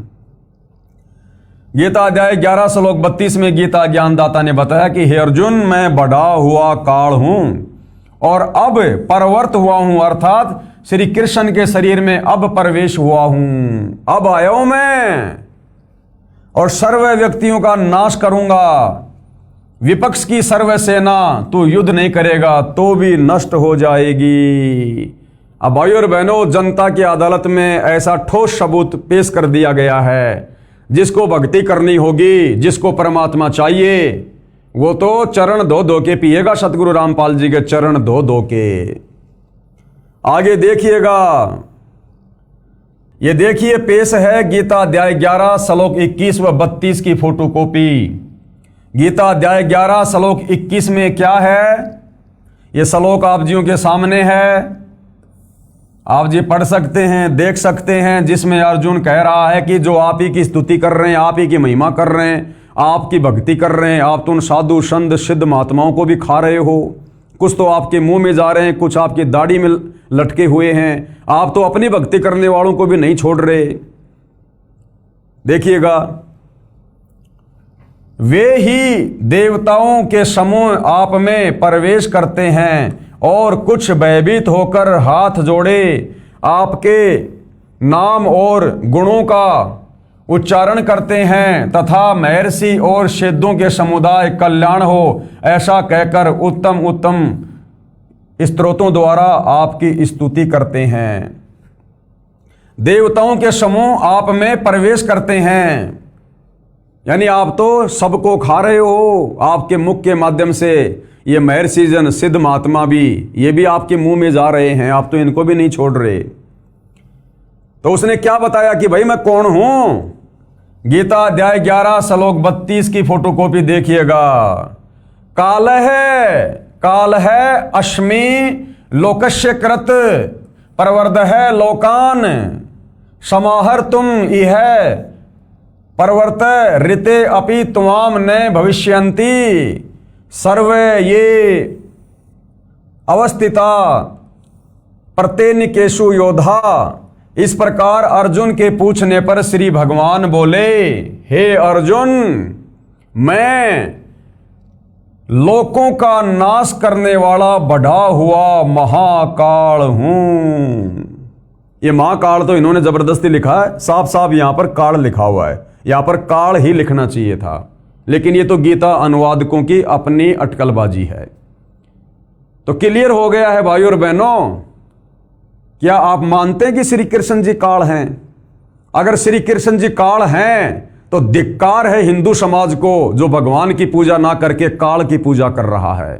और काल की पूजा करते समय श्री कृष्ण जी के शरीर में प्रेत की भांति प्रवेश करके अर्जुन को डराने धमकाने के लिए, युद्ध करवाने के लिए, और वो अपना विराट रूप, 1000 भुजा वाला रूप इस काल ने, ब्रह्मा विष्णु महेश के पिता ने, दुर्गा के पति काल ब्रह्म ज्योति निरंजन ने दिखाया था। और साफ कर रहा है यहां पर बिल्कुल क्लियर। अगर आप अपने धर्म ग्रंथ को भी नहीं मानोगे तो धिक्कार है फिर जो आप अपने आप को हिंदू कहते हो, सनातनी कहते हो। गीता अध्याय 11 श्लोक 32, मैं लोकों का नाश करने वाला बढ़ा हुआ महाकाल हूं। क्या हूं? बढ़ा हुआ महाकाल। ये आप जियों के सामने है। मैं लोकों का नाश करने वाला बढ़ा हुआ महाकाल हूं, यानी काल हूं। यहां पर सीधा सीधा काल लिखा हुआ है। इस समय इन लोकों को नष्ट करने के लिए प्रवृत्त हुआ हूं, यानी मैं तो अभी अभी प्रकट हुआ हूं भाई श्री कृष्ण जी के शरीर में। इसलिए जो प्रतिपक्षियों की सेना में, यानी तुम्हारे विपक्ष में जो सेना है इन कौरवों की, उस सेना में जितने भी योद्धा हैं, जो स्थित हैं, योद्धा लोग हैं, वे सब तेरे बिना भी नहीं रहेंगे। अर्थात तेरे युद्ध न करने से भी इन सब का नाश हो जाएगा। आंखों के सामने है भाइयों और बहनों। प्रत्यक्ष को प्रमाण की जरूरत नहीं पड़नी चाहिए, लेकिन फिर भी आपको ये जो प्रमाण है ये रह के दिए जा रहे हैं ताकि आप भाई बहन अध्यात्म से परिचित हों, भक्ति और भगवान से परिचित हों और अपनी आत्मा का कल्याण करवाएं। इससे सिद्ध हुआ कि गीता का ज्ञान श्री कृष्ण जी के शरीर में प्रविष्ट होकर काल ने कहा है। किसने कहा है? काल ने। श्री कृष्ण जी ने पहले कभी नहीं कहा कि मैं काल हूं। युद्ध से पहले कभी श्री कृष्ण जी ने नहीं कहा कि मैं काल हूं। श्री कृष्ण जी को देखकर कोई भयभीत नहीं होता था, और अर्जुन तो उस विराट रूप को, विकराल रूप को देखकर कांप रहा है, जबकि श्री कृष्ण जी को देखकर कभी कोई डरता नहीं था। गोप गोपियां, ग्वाल बाल, पशु पक्षी सब दर्शन करके आनंदित होते थे। तो क्या श्री कृष्ण जी काल थे? नहीं। इसलिए गीता ज्ञानदाता काल है। ये गीता का ज्ञान इस काल ने दिया है, ज्योति निरंजन ने दिया है, दुर्गा के पति ने, जिसने श्री कृष्ण जी के शरीर में प्रवेश करके गीता शास्त्र का ज्ञान दिया है। अब देखिएगा आगे सबूत नंबर 3, ये प्रमाण नंबर 3। गीता अध्याय 11 श्लोक 47 में गीता ज्ञानदाता ने कहा है कि हे अर्जुन, मैंने प्रसन्न होकर अपनी कृपा से तेरी दिव्य दृष्टि खोलकर ये विराट रूप दिखाया है। ये विराट रूप तेरे अतिरिक्त पहले किसी ने नहीं देखा है। अब जनता की अदालत में जनता के सामने सतगुरु रामपाल जी एक और ऐसा सबूत पेश करने जा रहे हैं, जिस सबूत को देखने के बाद श्री कृष्ण जी के वकील साहिबानों की अर्थात हिंदू धर्म गुरुओं की सिट्टी पिट्टी गुम हो जाएगी और मजबूरन उनको मानना पड़ेगा, अदालत में स्वीकार करना पड़ेगा कि वास्तव में कुरुक्षेत्र के मैदान में महाभारत के दौरान गीता जी का ज्ञान श्री कृष्ण जी ने नहीं, बल्कि श्री कृष्ण जी के शरीर में प्रेतवत प्रवेश करके और इस काल ब्रह्म ने बोला था। आप इस पॉइंट को अच्छे से समझिएगा, अच्छे से। गीता अध्याय 11 श्लोक 47 में गीता ज्ञानदाता ने कहा कि हे अर्जुन, मैंने प्रसन्न होकर अपनी कृपया से तेरी दिव्य दृष्टि खोलकर, यानी केवल अर्जुन को ही दिखाई दे रहा था वो विराट रूप, अन्य किसी को नहीं, यह विराट रूप दिखाया है। और आगे फिर उसने क्या कहा, यह विराट रूप तेरे अतिरिक्त, यानी अर्जुन तेरे अलावा पहले किसी ने नहीं देखा, यानी अर्जुन तेरे अलावा मेरा ये विराट रूप पहले कभी किसी ने नहीं देखा। जबकि भाइयों और बहनों विचार करो, अगर गीता जी का ज्ञान उस समय श्री कृष्ण जी बोल रहे होते और ये वचन यदि श्री कृष्ण जी के होते कि ये विराट रूप अर्जुन मैंने तेरे अलावा पहले कभी किसी को नहीं दिखाया, ये श्री कृष्ण जी के वचन नहीं थे। अगर श्री कृष्ण जी के वचन होते, अगर ये बात श्री कृष्ण जी बोल रहे होते उस समय, तो श्री कृष्ण जी ने तो अपना विराट रूप पहले कौरवों की सभा में दिखा दिया था। फिर श्री कृष्ण जी अगर होते तो फिर झूठ क्यों बोल रहे हैं कि अर्जुन तेरे अलावा मेरा विराट रूप पहले कभी किसी ने नहीं देखा। जबकि महाभारत युद्ध से पहले श्री कृष्ण जी शांति समझौते के लिए शांति दूत बनकर कौरवों की सभा में दुर्योधन के पास में 3 बार जा चुके थे, 3 बार। और जब तीसरी बार गए थे समझाने के लिए, और जब पांडवों ने यह कह दिया था कि हे केशव, हमें तो केवल 5 गांव दिलवा दो दुर्योधन से, हम 5 गांवों से टैक्स लेकर अपना जीवन यापन कर लेंगे, हमें इसका आधा राज्य भी नहीं चाहिए। तब श्री कृष्ण जी कौरवों की सभा में गए और कहा कि दुर्योधन, बहुत बढ़िया फैसला हो गया है, पांडवों को तुम्हारा आधा राज्य नहीं चाहिए, युद्ध टल गया है, तुम केवल 5 गांव दे दो पांडवों को। तो दुर्योधन जो काल प्रेरित था, दुर्योधन ने कहा कि 5 गांव तो छोड़ो, मैं सुई की नोक रखने जितनी जमीन नहीं दूंगा। अगर पांडवों को राज्य चाहिए, जमीन चाहिए, तो महाभारत के युद्ध में, कुरुक्षेत्र के मैदान में युद्ध करके, लड़ाई करके राज्य ले ले। तब उस समय श्री कृष्ण जी ने दुर्योधन से कहा कि दुर्योधन, तू तो दुर्बुद्धि प्राणी है, अरे नालायक आदमी, कहां आधा राज्य और कहां 5 गांव, टाल दे युद्ध को, मेरी बात मान जा। अब इस बात से नाराज होकर दुर्योधन ने अपने सैनिकों को आदेश दे दिया कि ये बार बार शांति दूत बन के आ रहा है, पहले इसको निपटा दो। और अपने सैनिकों को आदेश दिया कि सैनिकों, इसको बंदी बनाकर जेल में डाल दो। और जब वो सैनिक अपने हथियार निकालकर श्री कृष्ण जी को पकड़ने गए, उस समय श्री कृष्ण जी ने अपना विराट रूप दिखाया और उस तेजोमय रूप को देखकर उस प्रकाश को वहां उपस्थित लोग सहन नहीं कर पाए। कोई टेबल के नीचे घुस गया, कोई नीचे जमीन पे गिर गया, उस विराट रूप को, उस तेज को सहन नहीं कर पाए जो विराट रूप वहां पर श्री कृष्ण जी ने दिखाया था। इसका प्रमाण भी हमारे सदग्रंथ में है, इसका प्रमाण भी महाभारत में है, जो जनता की अदालत में सतगुरु रामपाल जी के द्वारा पेश किया जाएगा। तो श्री कृष्ण जी तो पहले अपना विराट रूप कौरवों की सभा में दिखा चुके थे। तो यहां गीता का ज्ञान देते समय, अगर ये गीता का ज्ञान उस समय श्री कृष्ण जी ही दे रहे होते, तो श्री कृष्ण जी झूठ नहीं बोलते कि अर्जुन तेरे अलावा ये विराट रूप मैंने पहले कभी किसी को नहीं दिखाया, जबकि श्री कृष्ण जी तो पहले दिखा चुके थे। इसका मतलब उस समय अर्जुन को यह बात कौन बोल रहा है? काल बोल रहा है कि अर्जुन तेरे अलावा ये मेरा विराट रूप पहले कभी किसी ने नहीं देखा। क्यों? क्योंकि इस काल में जब आप सृष्टि रचना पढ़ोगे तो 3 पुत्रों की उत्पत्ति करने के बाद रजगुण ब्रह्मा की, सतगुण विष्णु की, तमगुण शंकर की।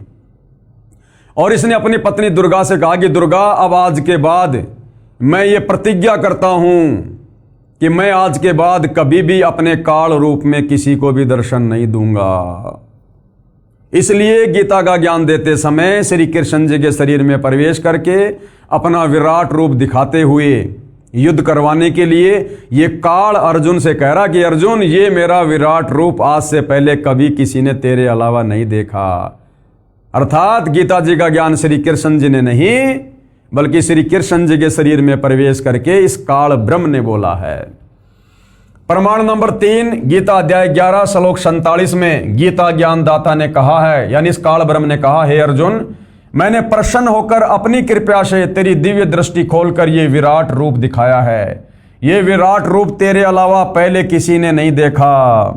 अब क्या कह रहे हैं कबीर जी के वकील सतगुरु रामपाल जी, ध्यान से सुनिए, विचार करो। महाभारत ग्रंथ में यह प्रकरण आता है कि जिस समय श्री कृष्ण जी कौरवों की सभा में उपस्थित थे और उनसे कह रहे थे कि आप दोनों कौरव और पांडव आपस में बातचीत करके अपनी संपत्ति राज्य का बंटवारा कर लो, क्योंकि श्री कृष्ण जी उनके रिश्तेदार थे, इसलिए बीच बचाव करने गए थे कि लड़ाई मत करो, लड़ाई से कुछ नहीं मिलेगा, आपस में समझौता कर लो, भाई बंटवारा कर लो अपना। युद्ध करना शोभा नहीं देता। पांडवों ने कहा कि हमें 5 गांव दे दो, हम उन्हीं से निर्वाह कर लेंगे, जीवन यापन कर लेंगे टैक्स लेकर। दुर्योधन ने यह भी मांग नहीं मानी और कहा कि पांडवों के लिए सुई की नोक के समान भी राज्य नहीं है, युद्ध करके ले सकते हैं। इस बात से श्री कृष्ण भगवान बहुत नाराज हो गए तथा दुर्योधन से कहा कि तू पृथ्वी के नाश के लिए ही जन्मा है, कुल नाश करके टिकेगा। भले मानव, कहां आधा राज्य और कहां 5 गांव, कुछ तो शर्म कर ले। इतनी बात श्री कृष्ण जी के मुख से सुनकर अभिमानी दुर्योधन राजा आग बबूला हो गया और सभा में उपस्थित अपने भाइयों तथा मंत्रियों से बोला कि इस कृष्ण यादव को गिरफ्तार कर लो। उसी समय श्री कृष्ण जी ने विराट रूप दिखाया। सभा में उपस्थित सर्व सभासद उस विराट रूप को देखकर भयभीत होकर कुर्सियों के नीचे छिप गए, कुछ आंखों पर हाथ रखकर जमीन पर गिर गए। श्री कृष्ण जी सभा छोड़कर चले गए तथा अपना विराट रूप समाप्त कर दिया। तो श्री कृष्ण जी तो पहले अपना विराट रूप कौरवों के सभा में दिखा चुके थे।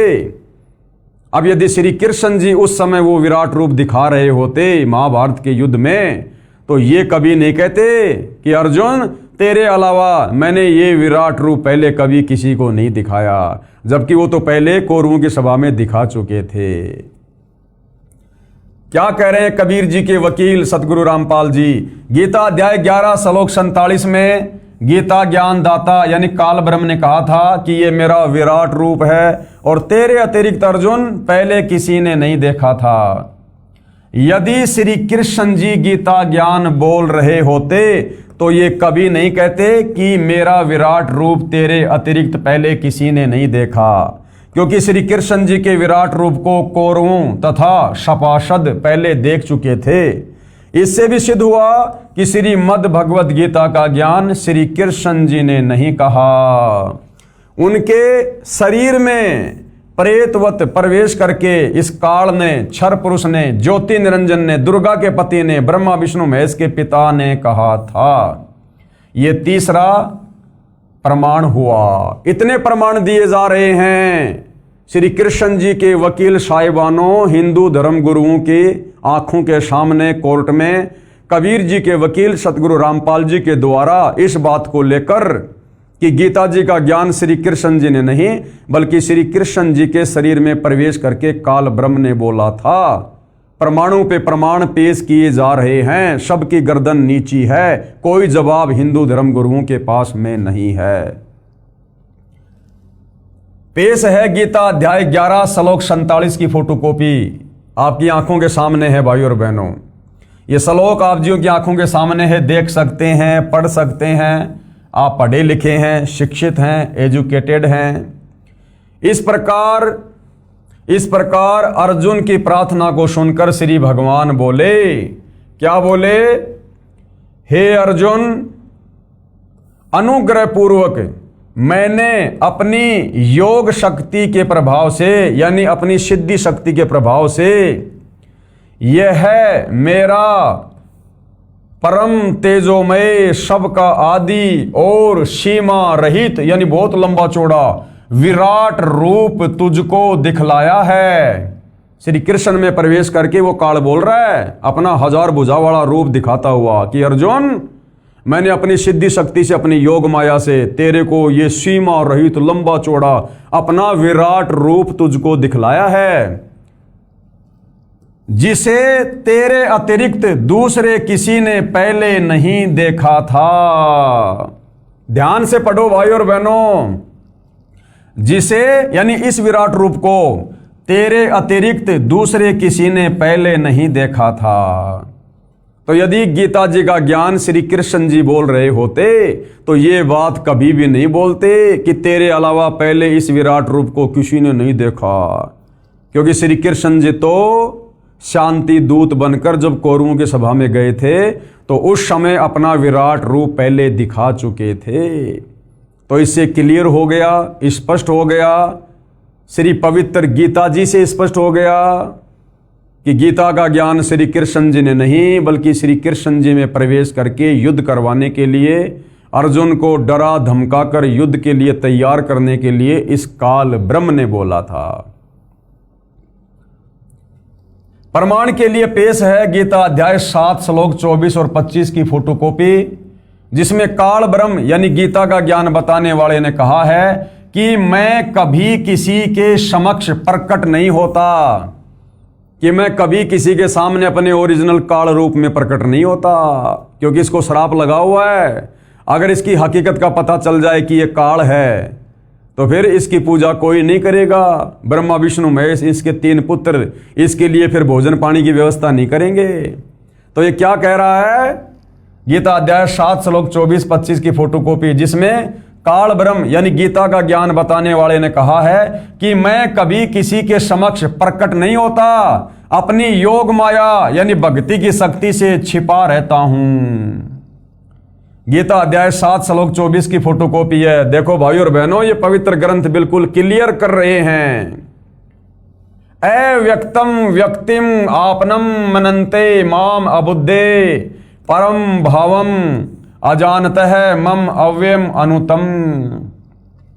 ऐसा होने पर भी सब मनुष्य मेरा भजन नहीं करते। इसका कारण अब देखिएगा, बुद्धिहीन पुरुष यानी जिनको आध्यात्मिक ज्ञान नहीं है, जिनको तत्व ज्ञान नहीं है, वो व्यक्ति, वो भगत है।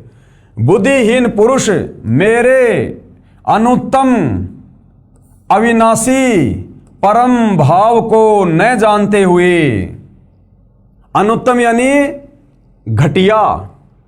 ये क्या कह रहा है कि जो बुद्धिहीन इंसान है ना, जिनको आध्यात्मिक ज्ञान नहीं, वो मेरे इस परम और अविनाशी इस परम भाव को ना जानते हुए, अर्थात मैंने सौगंध खा रखी है कि मैं कभी भी किसी को अपने ओरिजिनल काल रूप में दर्शन नहीं दूंगा। ये बुद्धिहीन समाज मेरी इस घटिया बात को नहीं जानता है। ये मेरा अटल अविनाशी संविधान है, विधान है, मैं कभी किसी को दर्शन नहीं देता।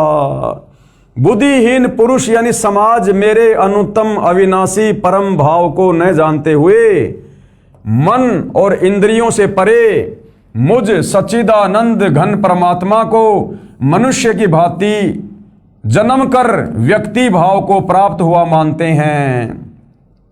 यानी मुझे श्री कृष्ण मान रहे हैं, लेकिन मैं श्री कृष्ण नहीं हूं। मैं इस प्रकार श्री कृष्ण की तरह जन्म लेकर नहीं आता हूं।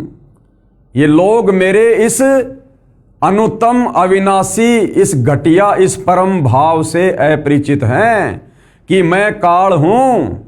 मैं श्री कृष्ण की तरह मां के गर्भ से जन्म लेकर नहीं आता। मैं अपनी योग माया से, सिद्धि शक्ति से मैं दूसरों में प्रवेश करके अपना कार्य करता हूं। जैसे महाभारत के युद्ध के समय श्री कृष्ण जी में प्रेत की भांति अपनी योग माया से प्रवेश करके अर्जुन को अपना विराट रूप दिखाकर डराया धमकाया और भयंकर संहार करवा दिया।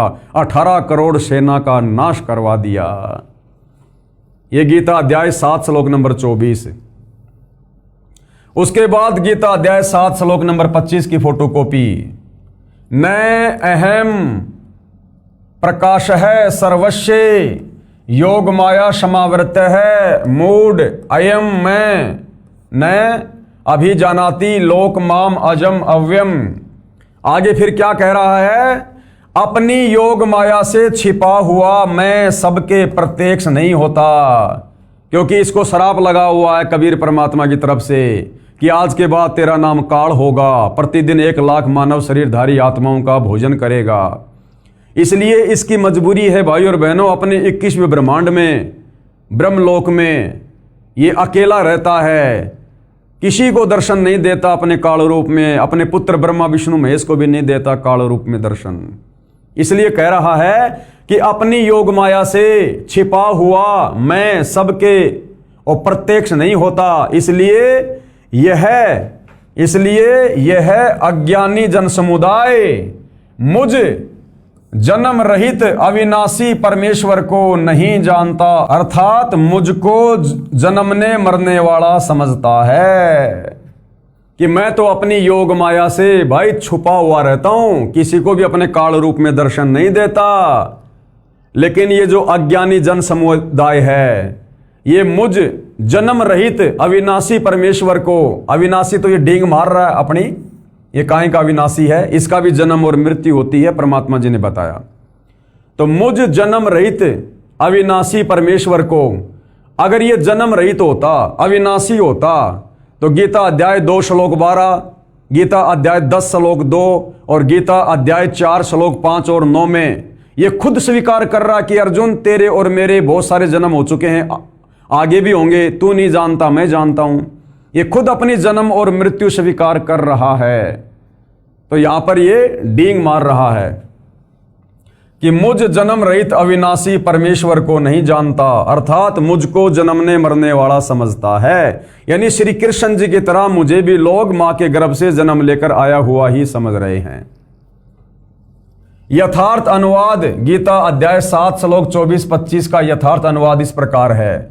काल ब्रह्म ने कहा है कि मुझ अव्यक्त गुप्त रहने वाले को ये बुद्धिहीन जन समुदाय मेरे अनुत्तम घटिया अव्यम अविनाशी यानी अटल नियम को नहीं जानते कि मैं अपने यथार्थ रूप में किसी के सामने प्रत्यक्ष नहीं होता। मुझे मनुष्य रूप में यानी कृष्ण मान रहे हैं, मैं कृष्ण नहीं हूं। श्लोक 25 में कहा कि मैं अपनी योग माया से छिपा रहता हूं, किसी के सामने प्रत्यक्ष नहीं होता। ये मूढ़ अज्ञानी जन समुदाय मुझको इस प्रकार नहीं जानता कि मैं कृष्ण की तरह नहीं जन्मता। गीता अध्याय 4 श्लोक 9 में गीता बोलने वाले ने कहा है कि मेरे जन्म तथा ये कर्म अलौकिक यानी दिव्य हैं, यानी यह जन्मता मरता तो है कौन? ये काल, वह अलग परंपरा है। यानी परमात्मा ने इसकी भी जन्म और मृत्यु निश्चित कर रखी है। यह भी समय आने पर शरीर छोड़ता है, लेकिन इसके जन्मने और मरने का तरीका अलग है। जिस प्रकार सांप अपनी केंचुली छोड़ता है, इस प्रकार से अंत में दुर्गा और काल भी मरते हैं और फिर दोबारा युवा शरीर में परमात्मा जी के वरदान से इनको पुनः वो शरीर मिल जाता है। तो ये भी जन्मता और मरता है, लेकिन ये श्री कृष्ण जी की तरह मां के गर्भ से जन्म लेकर नहीं आता है। इसलिए कह रहा है कि ये मूर्ख जन समुदाय मेरे घटिया नियम से परिचित नहीं है। ये लोग मुझे श्री कृष्ण जी मान रहे हैं, लेकिन मैं श्री कृष्ण नहीं हूं। मैं तो उसके शरीर में प्रवेश करके अपना काम कर रहा हूं। यानी यह जन्मता मरता तो है, वह अलग परंपरा है। उपरोक्त दोनों श्लोकों से सिद्ध हुआ कि काल गुप्त रहकर कार्य करता है, यह किसी के सामने प्रत्यक्ष प्रकट नहीं होता। आगे और देखिएगा प्रमाण नंबर 4।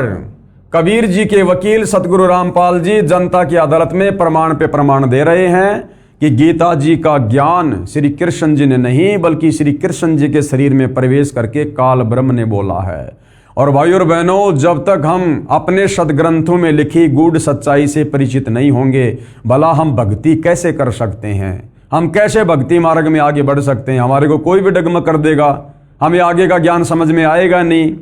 यदि बच्चा प्रथम कक्षा में एडमिशन लेके ABCD क ख ग नहीं समझेगा, तो बच्चा फिर आगे पुस्तकों को फटाफट कैसे बोलेगा, कैसे वो उनको बाँचेगा, कैसे उनको पढ़ेगा?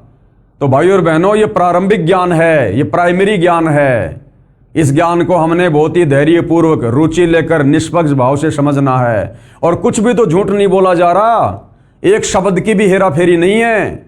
जबकि हमारे गीता अनुवाद करने वालों ने तत्व ज्ञान के अभाव में जो हेरा फेरी गीता के अर्थों के अनर्थ करके कर डाली है सदगुरु रामपाल जी, तो उसको भी शुद्ध कर रहे हैं। आगे प्रमाण नंबर 4, श्री विष्णु पुराण यानी ये काल किस प्रकार से दूसरे के शरीर में प्रवेश करके अपना कार्य करता है। जिस प्रकार इसने श्री कृष्ण जी के शरीर में प्रवेश करके महाभारत का युद्ध करवाया, यानी ये किस प्रकार से दूसरे के अंदर प्रवेश करता है। श्री विष्णु पुराण ये गीता प्रेस गोरखपुर से प्रकाशित है। इसके चौथे अंश के अध्याय 2 श्लोक 19 और 26 में प्रमाण है कि एक समय देवताओं और राक्षसों का युद्ध हुआ। देवता राक्षसों से हार कर यानी पराजित होकर समुद्र के किनारे जाकर छिप गए। फिर भगवान की तपस्या स्तुति करने लगे। काल का विधान है, अर्थात काल ने प्रतिज्ञा कर रखी है कि मैं अपने वास्तविक काल रूप में कभी किसी को दर्शन नहीं दूंगा, अपनी योग माया से छिपा रहूंगा। इसका प्रमाण गीता अध्याय 7 श्लोक नंबर 24 और 25 में थोड़ी देर पहले हमने पढ़ लिया। इसलिए ये काल यानी क्षर पुरुष किसी को विष्णु जी के रूप में दर्शन देता है, किसी को शंकर जी के रूप में, तो किसी को ब्रह्मा जी के रूप में दर्शन देता है। तो जब देवता लोग राक्षसों से हार कर जब भगवान की स्तुति कर रहे थे, तो वहां पर विष्णु जी का रूप धारण करके ये काल प्रकट हो गया। देवताओं को श्री विष्णु जी के रूप में दर्शन देकर कहा कि मैंने जो आपकी समस्या है वो जान ली है। आप पुरंजय राजा को युद्ध के लिए तैयार कर लो। देवताओं से क्या कहा कि आप उस पुरंजय राजा को युद्ध के लिए तैयार कर लो। मैं उस राजा श्रेष्ठ के शरीर में प्रविष्ट होकर राक्षसों का नाश कर दूंगा, और ऐसा ही किया। विष्णु पुराण में यह प्रमाण है। जब देवता लोग राक्षसों से हार कर और अपने इष्ट देव से विष्णु जी से प्रार्थना कर रहे थे, तो उसी समय विष्णु का रूप धारण करके ये काल प्रकट हो गया। और काल ने कहा कि तुम्हारी जो भी समस्या है ना, वो मैंने जान ली है। तुम एक काम करो, तुम पुरंजय राजा को लड़ाई के लिए तैयार करो, और मैं उसके शरीर में प्रवेश करूंगा। जैसे महाभारत के समय श्री कृष्ण जी के शरीर में प्रवेश करके गीता का ज्ञान बोला, अर्जुन को डराया, धमकाया, विराट रूप दिखाया और युद्ध करवाया। उसी प्रकार मैं उस पुरंजय राजा के शरीर में प्रवेश करूंगा भूत की तरह, और राक्षसों को पराजित कर दूंगा। तो ये काल इस प्रकार से अपने वास्तविक काल रूप में प्रकट ना होकर अन्य के माध्यम से, अन्य के शरीर में प्रवेश करके या दूसरे का रूप धारण करके, विशेषकर अपने तीनों पुत्र ब्रह्मा विष्णु महेश के रूप में, इस प्रकार से ये अपनी लीलाएं करता है। अपनी आंखों से देखिएगा भाइयों और बहनों, विष्णु पुराण में यह प्रमाण पेश है। श्री विष्णु पुराण के चौथे अंश के अध्याय 2 से संबंधित प्रकरण की फोटोकॉपी। अब भाइयों और बहनों, जिस प्रकार से हर बात का सतगुरु रामपाल जी जनता की अदालत में सबूत पेश कर रहे हैं धर्म शास्त्रों से, क्या आज तक हमारे किसी भी आचार्य, शंकराचार्य, धर्मगुरु ने हमें भक्ति मार्ग को समझाने के लिए क्या इस प्रकार से कोई सबूत पेश किया? केवल मीठी मीठी कथाएं सुनाई, राम और भिलनी की, सुदामा श्री कृष्ण की, केवल अपना धार्मिक धंधा किया। आप और हमसे केवल शास्त्र विरुद्ध साधना करवाकर हमारे कर्म फुड़वाए। अब देखिए सतगुरु रामपाल जी शास्त्र अनुकूल साधना पर आप और हमें लगाने के लिए कितना संघर्ष कर रहे हैं, कितना प्रयत्न कर रहे हैं। एक एक बात के कितने कितने ये प्रमाण पेश किए जा रहे हैं।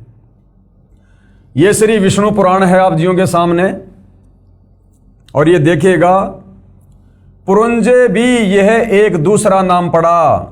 पूर्व काल में त्रेता युग में एक बार अति भीषण देवासुर संग्राम हुआ, यानी देवता और राक्षसों का युद्ध हुआ। उसमें महाबलवान दैत्यगण से यानी राक्षसों से पराजित हुए देवताओं ने भगवान विष्णु की आराधना की। तब आदि अंत शून्य अशेष जगत प्रतिपालक श्री नारायण ने देवताओं से प्रसन्न होकर कहा। अब उस समय कौन प्रकट हो गया? ये काल प्रकट हो गया। आप लोगों का जो कुछ अभिष्ट है, यानी जो भी आपकी समस्या है, वह मैंने जान लिया है। उसके विषय में ये बात सुनिए। राज ऋषि शशाद का जो पुरुंजय नामक पुत्र है, उस क्षत्रिय श्रेष्ठ के शरीर में मैं अंश मात्र से स्वयं अवतीर्ण होकर उन संपूर्ण दैत्यों का नाश करूंगा। जबकि श्री विष्णु जी कभी किसी के शरीर में इस प्रकार से भूत की तरह प्रवेश करके युद्ध नहीं करते हैं। अगर रावण को मारना था तो राम रूप धारण करके आए, कंस को मारना था तो श्री कृष्ण का रूप धारण करके आए, और बाकी जितनी भी लड़ाइयाँ इन्होंने राक्षसों के साथ में लड़ी हैं तो खुद अपने शरीर से लड़ी हैं, किसी के शरीर में प्रवेश नहीं किया।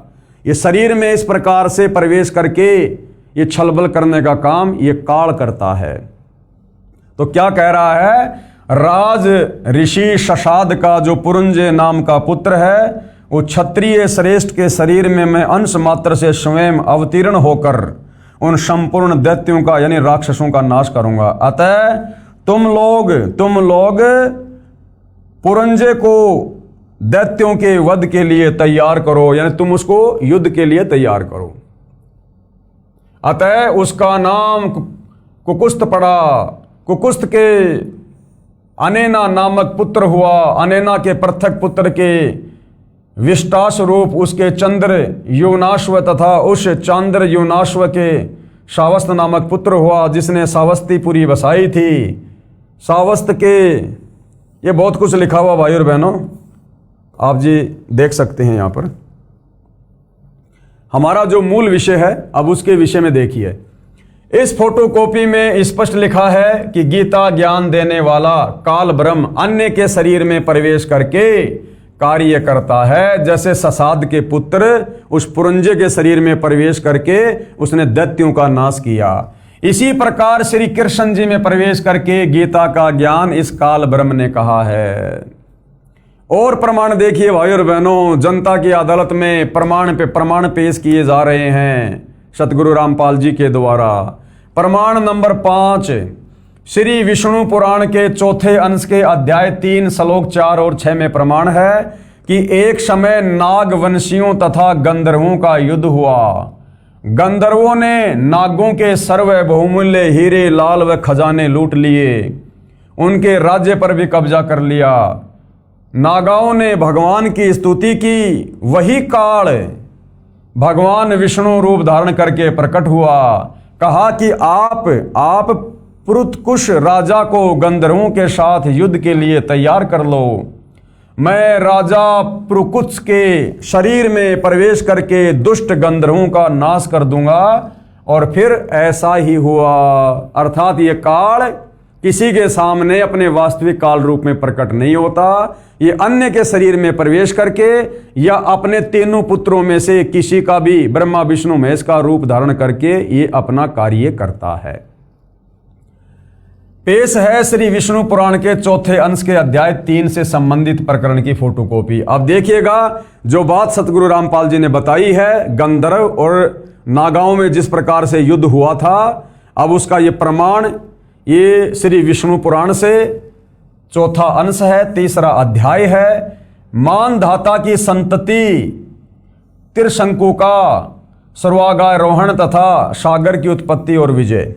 ये देखिएगा यहां से। पूर्व काल में रसातल में मोने नामक 6 करोड़ गंधर्व रहते थे। उन्होंने समस्त नाग कुलों के प्रधान और प्रधान रत्न और अधिकार छीन लिए थे। गंधर्वों के पराक्रम से अपमानित उन नागेश्वरों द्वारा स्तुति किए जाने पर उनके श्रवण करने से जिनकी विकसित कमल सदृश से आंखें खुल गई, निंद्रा के अंत में जगे हुए उन जलाशयी भगवान सर्व देवेश्वर को प्रमाण कर उनसे नागगण ने कहा, यानी नागगणों ने श्री विष्णु जी की प्रार्थना की तो वहां पर विष्णु रूप में काल प्रकट हो गया। भगवान, इन गंधर्वों से उत्पन्न हुआ हमारा भय किस प्रकार शांत हो तब आदि अंत रहित भगवान पुरुषोत्तम ने कहा, योनाश्व के पुत्र मानधाता का जो ये है पुरुकुत्स नामक पुत्र है, उसमें प्रविष्ट होकर यानी उसमें प्रवेश करके, जैसे श्री कृष्ण जी में इसने महाभारत के युद्ध के समय प्रवेश किया, ऐसे ही युवनाश्व के पुत्र मानधाता का जो ये पुरुकुत्स नामक पुत्र है, उसमें प्रविष्ट होकर यानी उसमें प्रवेश करके उन संपूर्ण दुष्ट गंधर्वों का नाश कर दूंगा। और ऐसा ही हुआ। अर्थात ये काल कभी भी अपने वास्तविक काल रूप में किसी के सामने प्रकट नहीं होता, इसने सौगंध खा रखी है। और इसी प्रकार इसने महाभारत के समय श्री कृष्ण जी के शरीर में प्रवेश करके युद्ध करवाने के लिए, और इसने गीता जी का ज्ञान कहा और अर्जुन को अपना विराट रूप दिखाया। उपरोक्त विष्णु पुराण की दोनों इन कथाओं से प्रमाणित हुआ कि ये काल भगवान यानी क्षर पुरुष का मतलब है नाशवान, जिसका जन्म और मृत्यु होती है, इस प्रकार अव्यक्त यानी गुप्त रहकर कार्य करता है। इसी प्रकार इसने श्री कृष्ण जी में प्रवेश करके गीता का ज्ञान कहा। इस बात को और अच्छे से समझाने के लिए, हिंदू श्रद्धालुओं के दिलो दिमाग में दृढ़ता प्रदान करने के लिए कि वास्तव में गीता जी का ज्ञान श्री कृष्ण जी ने नहीं बल्कि श्री कृष्ण जी के शरीर में प्रवेश करके काल ब्रह्म ने बोला था, जनता की अदालत में कबीर जी के वकील सतगुरु रामपाल जी 6 नंबर का एक और प्रमाण पेश करने जा रहे हैं। देखिएगा भाई और बहनों, प्रमाण आप जी की आंखों के सामने है। प्रमाण नंबर 6, महाभारत ग्रंथ में गीता प्रेस गोरखपुर यूपी से प्रकाशित में भाग 2 पेज नंबर 800 से 802 पर लिखा है कि महाभारत के युद्ध के पश्चात राजा युधिष्ठिर को राजगद्दी पर बैठाकर श्री कृष्ण जी ने द्वारिका जाने की तैयारी की। तब अर्जुन ने श्री कृष्ण जी से कहा कि आप वह गीता वाला ज्ञान फिर से सुनाओ, मैं उस ज्ञान को भूल गया हूं। श्री कृष्ण जी ने कहा कि हे अर्जुन, आप बड़े बुद्धिहीन हो, बड़े श्रद्धाहीन हो, आपने उस अनमोल ज्ञान को क्यों भुला दिया? अब मैं उस ज्ञान को नहीं सुना सकता, क्योंकि मैंने उस समय योग युक्त होकर और गीता का ज्ञान सुनाया था। जब वक्ता को ज्ञान नहीं तो श्रोता को कैसे याद रह सकता है? अगर गीता का ज्ञान श्री कृष्ण जी ने सुनाया होता तो ज्ञान उनको याद होना चाहिए ना। अर्जुन तो सुनने वाला था और अर्जुन को धमका रहा श्री कृष्ण कि तूने उस ज्ञान को याद क्यों नहीं रखा, तू तो बुद्धिहीन है, श्रद्धाहीन है। अरे जब ज्ञान बताने वाले को याद नहीं, कह रहा कि मैं नहीं सुना सकता, मैं भी भूल गया, उस समय तो मैं योग युगत था। जब श्री कृष्ण को गीता का ज्ञान सुनाते समय वो ज्ञान याद नहीं रहा, यदि सुनाया होता तो, जब बोलने वाले को ज्ञान याद नहीं तो सुनने वाले को कहां से रह जाएगा? जब वक्ता को यानी श्री कृष्ण जी को ज्ञान नहीं तो श्रोता यानी अर्जुन को कैसे याद रह सकता है? इससे सिद्ध है कि श्री कृष्ण ने गीता का ज्ञान नहीं कहा। इसके प्रमाण के लिए पढ़िए संक्षिप्त महाभारत ग्रंथ भाग 2 के पेज नंबर 800 से 802 की फोटोकॉपी इसी पुस्तक के पेज नंबर 78 और 80 पर, जो पहले हम पढ़ चुके हैं, देख चुके हैं। अब कबीर जी के वकील सतगुरु रामपाल जी जनता की अदालत में और जनता के सामने क्या कुछ कह रहे हैं, विचार करें। यानी परमात्मा चाहने वाली हिंदू समाज की आत्माएं, विचार करो। युद्ध के समय योग युगत हुआ जा सकता है, तो शांत वातावरण में योग युगत होने में क्या समस्या हो सकती है? अर्जुन के पूछने पर कि भगवान एक बार वो गीता जी वाला ज्ञान मुझे फिर से सुना दो, तो श्री कृष्ण जी कह रहे हैं कि तू तो बड़ा बुद्धिहीन है, बड़ा श्रद्धाहीन है, तूने याद क्यों नहीं रखा? हे अर्जुन, उस महाभारत युद्ध के समय तो मैंने योग युगत होकर गीता जी का ज्ञान सुनाया था। अरे भैया, जब हाथी घोड़ों की चिंगाड़ों की आवाज में बड़े बड़े वो अग्निबाण छूट रहे थे, बड़े बड़े योद्धा, 18 करोड़ सेना, कितना शोर शराबा होगा। जब उस समय श्री कृष्ण जी योग युगत होकर समाधि लगाकर ज्ञान सुना सकते हैं, तो इस समय तो अर्जुन के साथ में महल में बैठे हैं, तो महल में तो वैसे ही शांति है, शांत वातावरण है। जब लड़ाई झगड़े के माहौल में कोई समाधि लगा सकता है, तो शांति के वातावरण में तो तुरंत समाधि लगनी चाहिए, तुरंत। लेकिन उसके बाद भी श्री कृष्ण जी अपने आप को बचा रहे हैं कि अब मुझे भी वो ज्ञान ज्यों का त्यों याद नहीं है। अरे भैया, आपने बोला होता तो याद होता। विचार करें, युद्ध के समय योग युगत हुआ जा सकता है, तो शांत वातावरण में योग युगत होने में क्या समस्या हो सकती है। वास्तव में ये ज्ञान काल ने श्री कृष्ण में प्रवेश करके बोला था। श्री कृष्ण जी को स्वयं तो वह गीता का ज्ञान याद नहीं। यदि वे वक्ता थे, यदि वो ज्ञान श्री कृष्ण जी ने बोला था, तो वक्ता को तो सर्व ज्ञान याद होना चाहिए। श्रोता को तो प्रथम बार में 40% ज्ञान याद रहता है। इससे सिद्ध है कि गीता का ज्ञान श्री कृष्ण जी में प्रवेश होकर काल यानी क्षर पुरुष ने बोला था। उपरोक्त इन प्रमाणों से स्पष्ट हुआ कि श्रीमद् भगवद गीता का ज्ञान श्री कृष्ण ने नहीं कहा। उनको तो पता ही नहीं कि क्या कहा था। अगर पता होता तो अर्जुन की प्रार्थना पर वो सत्संग, वो ज्ञान जो क्या त्यों सुना देना चाहिए था, बता देना चाहिए था। अर्थात श्री कृष्ण जी के शरीर में प्रवेश करके काल पुरुष, क्षर पुरुष ने बोला था। अब आगे क्या कह रहे हैं? आंखों वाले अंधे। आंखों वाले अंधे कौन? आंखों वाले अंधे हमारे हिंदू धर्म गुरु आंखों वाले अंधे। अर्थात जो प्रमाण जनता की अदालत में सतगुरु रामपाल जी के द्वारा सबके सामने सार्वजनिक किए गए हैं कि हमारे हिंदू धर्म ग्रंथों में साफ साफ लिखा हुआ है, सारे प्रमाण हैं कि गीता जी का ज्ञान श्री कृष्ण जी ने नहीं, श्री कृष्ण जी के शरीर में प्रेत की तरह प्रवेश करके इस काल ब्रह्म ने दिया है। और आंखों वाले अंधे अर्थात ये हमारे धर्म गुरु जो श्री कृष्ण जी की तरफ से उनके परमात्मा होने को लेकर पैरवी कर रहे हैं कि हमने हिंदू धर्म ग्रंथ पढ़े हैं, हम हिंदू धर्म के सर्वश्रेष्ठ धर्म गुरु हैं और हमारे धर्मशास्त्रों में लिखा है कि श्री कृष्ण अर्थात विष्णु परमात्मा हैं, गीता का ज्ञान श्री कृष्ण ने बोला है। तो कबीर जी के वकील सतगुरु रामपाल जी जनता की अदालत में और उन श्री कृष्ण जी के वकीलों को, हिंदू धर्म गुरुओं को आंखों वाले अंधों की संज्ञा दे रहे हैं कि ये तुम्हारे धर्म गुरु, ये आचार्य शंकराचार्य, संत महंत मठाधीश, ये कथावाचक, ये आंखों वाले अंधे हैं। अंधे आंखें होते हुए भी और उस तत्व ज्ञान के अभाव में ये आज तक भगत समाज को ये नहीं बता पाए कि पवित्र गीता जी हमें क्या कहना चाहती है, क्या समझाना चाहती है। गीता का ज्ञान श्री कृष्ण ने बोला या श्री कृष्ण में प्रवेश करके काल ने बोला, ये आज तक ना खुद समझ पाए, ना हिंदू समाज को समझा पाए। और परमात्मा चाहने वाली आत्माओं को पवित्र गीता जी के विरुद्ध साधना करवा रहे हैं। इसलिए सतगुरु रामपाल जी ने हिंदू धर्म गुरुओं को आंखों वाले अंधों की संज्ञा दी है।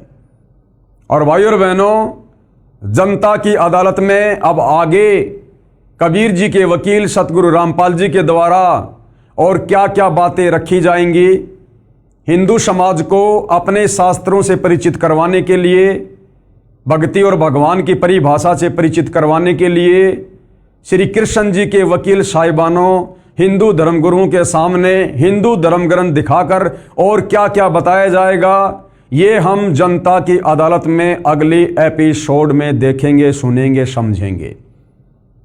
तब तक भाइयों और बहनों, आज के इस वीडियो में केवल इतना ही।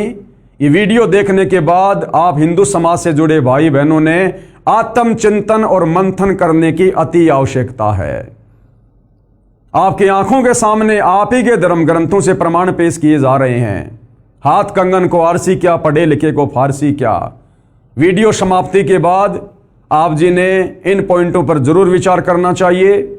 इस पवित्र पुस्तक कबीर बड़ा या कृष्ण, आप इसको गूगल से डाउनलोड कर सकते हैं या सतगुरु रामपाल जी की वेबसाइट है www.jagatgururampalji.org। आप यहाँ से भी इस पवित्र पुस्तक को डाउनलोड करके पढ़ सकते हैं। और ये वीडियो जो आपको बता दिया गया है, आपको दिखा दिया गया